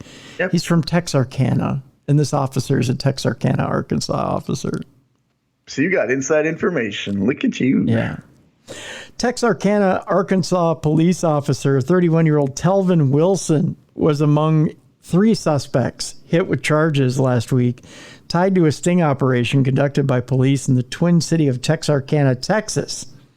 The 2 cities bear the same name and are next to each other along the Arkansas-Texas border. Texas officers put a fake ad on a website known for prostitution and posed as an underage girl. Oh, jeez. When the men replied to the ad. Even though the decoy told each of the men she was a minor, the 3 alleged creeps still wanted to meet up and pay her for sex. That according to authorities. Of course, because they're perverts. When the guy showed up and knocked, they were shocked when several police officers answered the door instead of the young girl they were expecting. You don't look like a 13-year-old girl. You look like a 45-year-old U.S. Marshal. Why are you not a young girl? Is your daughter home? Or in this voice, hey, how come you ain't 13?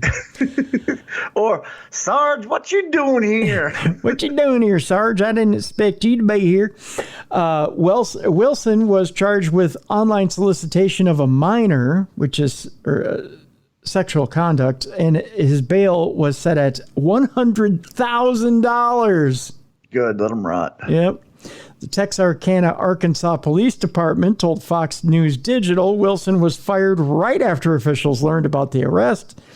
Wilson grew up in Texarkana, Texas, just right over the border, and began his career with the Arkansas Department in 2016. According to a spotlight about him, posted on Facebook in February. He was spotlighted in February.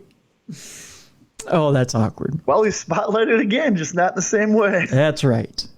Good stuff in February, shitty stuff in August. He said he liked being a figure that our young people can come and talk to in the post. Yeah. I bet he does like to talk to the young people.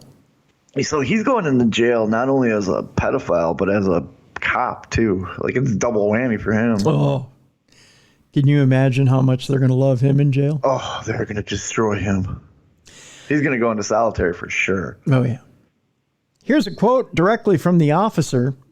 I have always wanted to be that officer that is able to communicate with the public and be comfortable while doing so. I couldn't even read it with a straight face.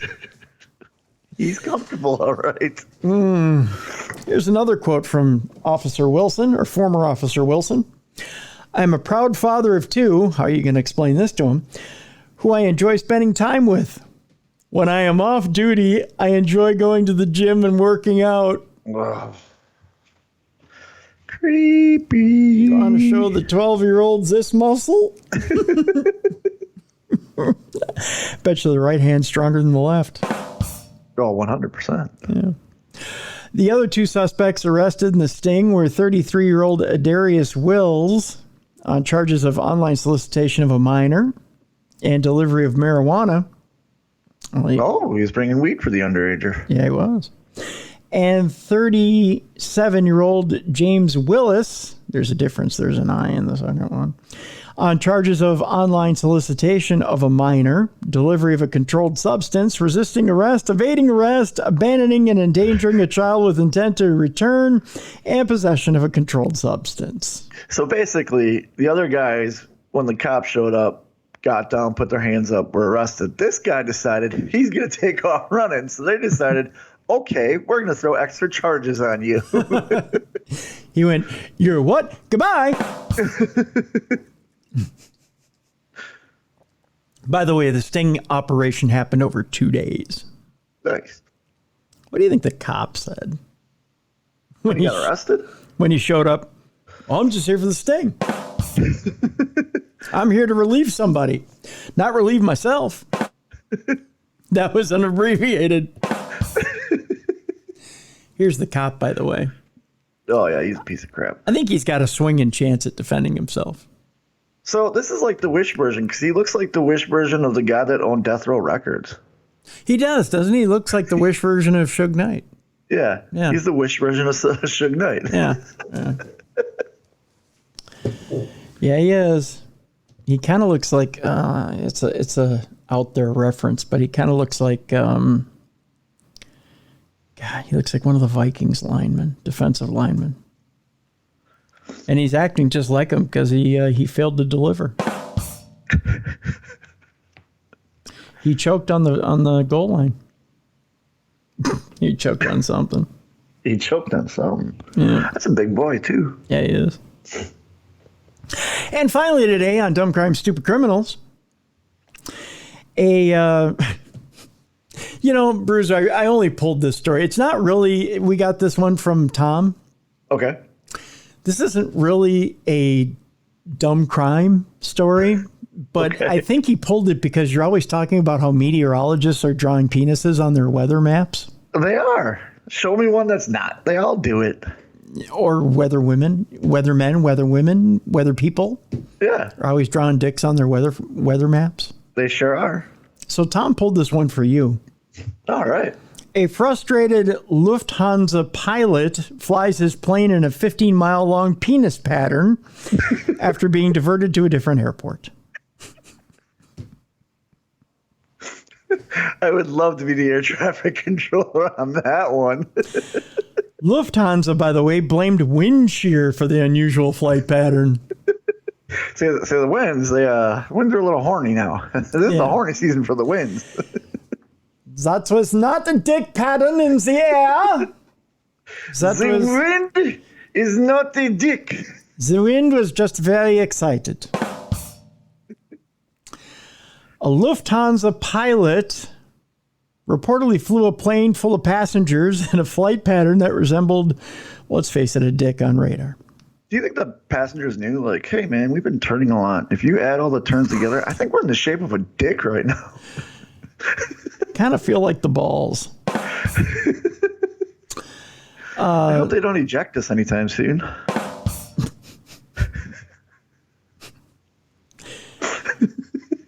This plane ride has been unusually hard. It was a soft takeoff, but it's going to be a real hard landing.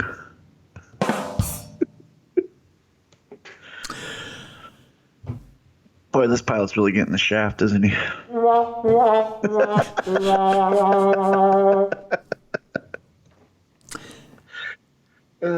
So yes, a plane full of passengers in a flight pattern resembled a penis on radar after being asked to divert the flight to a different airport. The pilot of the Lufthansa Flight 306, who has not been identified. Well, it's Richard. We all know that. Yes, his name was Richard. Is believed to have gotten frustrated after his flight from Frankfurt, Germany, was not able to land at the Fontana Rossa airport in Catania on the island of Sicily, according to Italian newspaper La Repubblica. What do you mean I can't land? What do you mean? I'll show you. I will land this plane or I will draw the giant penis in the sky. You will look at my strudel and you will like it. The airport had been forced to cut down on the number of flights after a terminal fire in July, and Flight 306 was told to land on the island of Malta to the south. Before doing so, the pilot was said to... Snipped, huh? What's that? The tip got snipped, huh? Before doing so, the pilot is said to have flown the plane in a 15-mile pattern shaped like a big old dick, which was seen on the flight tracking website Flight Radar 24. You know, it could have been a pair of scissors. I'll show you in a second. Okay. It could have been a pair of scissors. It could have been... A duck quacking. It could have been a duck with two eyes and a bill. There we go. In a statement to Fox News Digital, I know you're like, Tim, why are all your stories coming from Fox News Digital? Because they're avoiding the real news out there. No, I'm kidding. Because they like talking about dicks. Yeah, they love talking about dicks. And so do we. A spokesperson for Lufthansa blamed wind shear for the diverted flight and unusual we flight. can blame that now? Yes. Instead of I just got out of the pool, it's now, it's wind shear. It's wind shear. It's wind shear. Due to wind shear, it was not possible to proceed with the landing approach to Catania, the spokesperson said. Therefore, the captain had to fly a holding pattern. I bet he was holding onto it. And made the approach again, but without success. He then flew to Malta, refueled, and approached Catania from a different direction.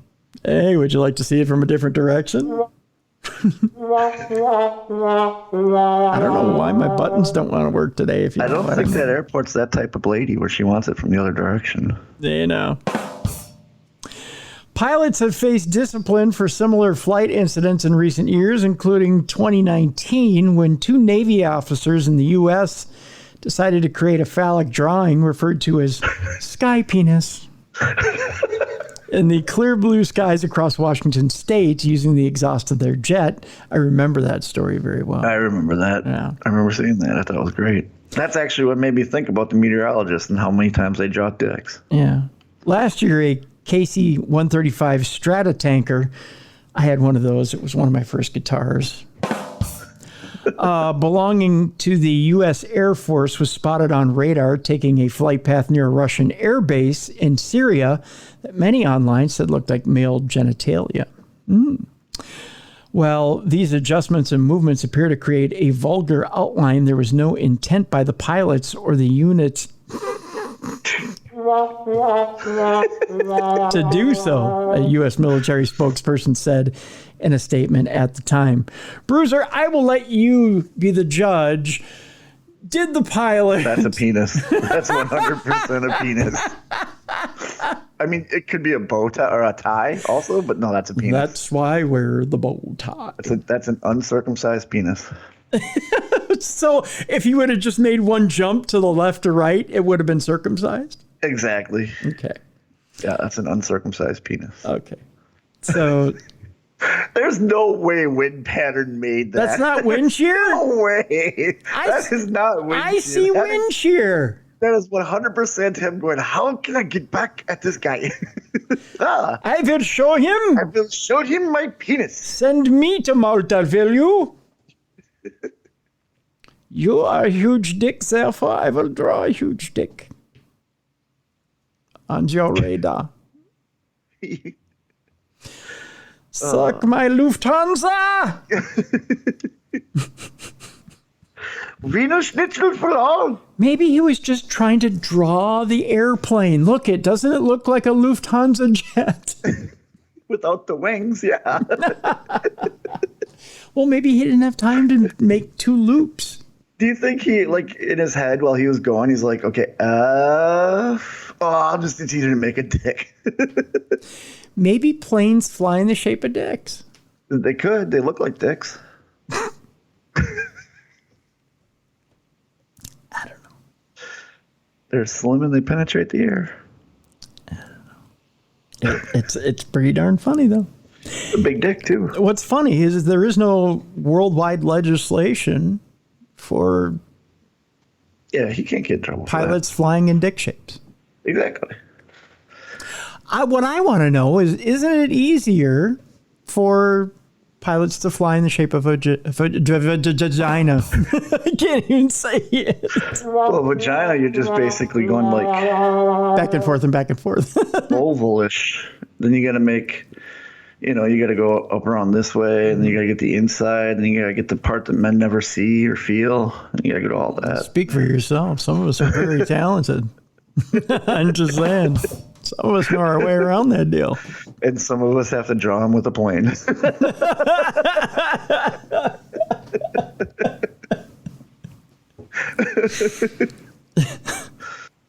Yep.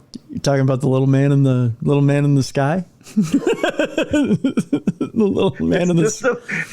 He draws a vagina, then he's just circling around that area because he can't find it, but he knows it's in that area. he just puts a big circle there, and you find it. A woman gets up in the cockpit. I will fly the plane. I will draw it. I don't even know what the thing looks like. I don't know. You do it. One of the flight attendants gets up there and goes, "Oh, come for crying out loud! Let me show you where it is." Jesus. Do I have to fly the G-spot too? No, that's the other plane coming in behind them. Oh, that's right. Yes.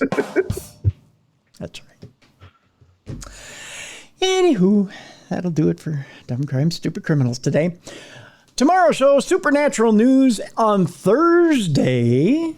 Mike Ricksecker is with us. He comes back on the show. We'll talk travels through time. We'll talk about time travel. We'll talk about Atlantis. We'll talk about Egypt, and we'll talk about aliens. Ooh, talk of the town. Yep, it's we're talking with Mike about his brand new book. Mike will be at Michigan Paracon. We'll talk about all kinds of things. We'll talk about talk. I don't know what that means. And we'll talk about whether you can travel back in time. Ooh, that'd be fun. Yeah. So, So we're talking time travel on Thursday. I'd definitely like to hear that. And Mike actually has his own time travel stories. Nice. Yeah. So we'll talk about those as well. So that's coming up Thursday on the program. Bruiser, what you got going on? Tonight and, well, every Monday and Wednesday, I'm training the youth of the world, the future of professional wrestling. Friday, I'm in Winston-Salem for Future Stars of Wrestling, producing that show. And then Saturday, I'm going to the Andre the Giant. It's like an Andre the Giant memorial for his museum. It's on the ranch that he used to own here in North Carolina. Oh, wow. I'm doing an autograph signing there, and then I'm producing a couple matches on the show, too. So it'll be a lot of fun to watch. And then Sunday is a student showcase at the school that we put on where it's a free show, and it's just for the students that aren't quite ready to be on the big shows yet, but they're ready to see what it's like to be in front of a crowd. Putting that together. That sounds really cool. That Andre the Giant show sounds awesome. Yeah, it's gonna be a good time. And I thought his ranch was in Texas. I didn't know it was in North Carolina. No, so I'm really excited to go. His daughter will be there. I'm really excited to meet her. Yeah. A lot of legends are gonna be there, for the autograph signing. But it'll be fun to see where because they always say in all the documentaries, that ranch and the ranch in France were the only places he truly was happy because he was comfortable and could be himself. I knew it was in North Carolina. I had no idea that his daughter was even interested in doing anything like that. It's a museum now, and that's what this is a fundraiser for. Is all the proceeds go to the museum to keep the museum up and active. Wow. So, yeah. So when they asked me, I jumped on it because for my generation, Andre was, he still is. He's a myth, he's it. He's the man. Yeah. And to see where he was truly happy, it'll be fun to see. And I want to see all the alterations they had to do because, he was a large man. Yeah. Well, because of time constraints, I won't get into it. Let's talk about it tomorrow. Let's talk a little bit about Andre tomorrow. Yeah. All right. Sounds good. He's an amazing man. We had some reaction over the weekend as well to, we were talking a little bit about wrestling, underwater needlepoint. We'll bring that up tomorrow. We'll talk about that tomorrow. And about a potential paranormal wrestling show, bringing up the topic maybe on a future show. So we'll talk about that tomorrow as well. Yep, they cross over. They do cross over, so we'll talk about that tomorrow. I'll be up at KNSI this weekend and the next weekend after that. So KNSIradio.com. From 7 to 9 a.m. on Saturday and the Saturday after. If you just want to hear me schlep weather forecasts and sports and, just do this thing right here, brother. That's me on Saturday. So there you go. So that'll do it for today. Thank you so much for tuning in for True Crime Tuesday. We appreciate it. Rebecca Pittman has been our guest today again. Pick up her books on Alex Murdaugh and on Pam Hupp. 2 great books, 2 stories of disturbing murderers. We've got the links in the description of this program. Pick those up today. Do that. And we will see you tomorrow for Supernatural News. For Beer City Bruiser, I'm Tim Dennis. Thank you so much for listening to the best in true crime podcasting. This has been True Crime Tuesday.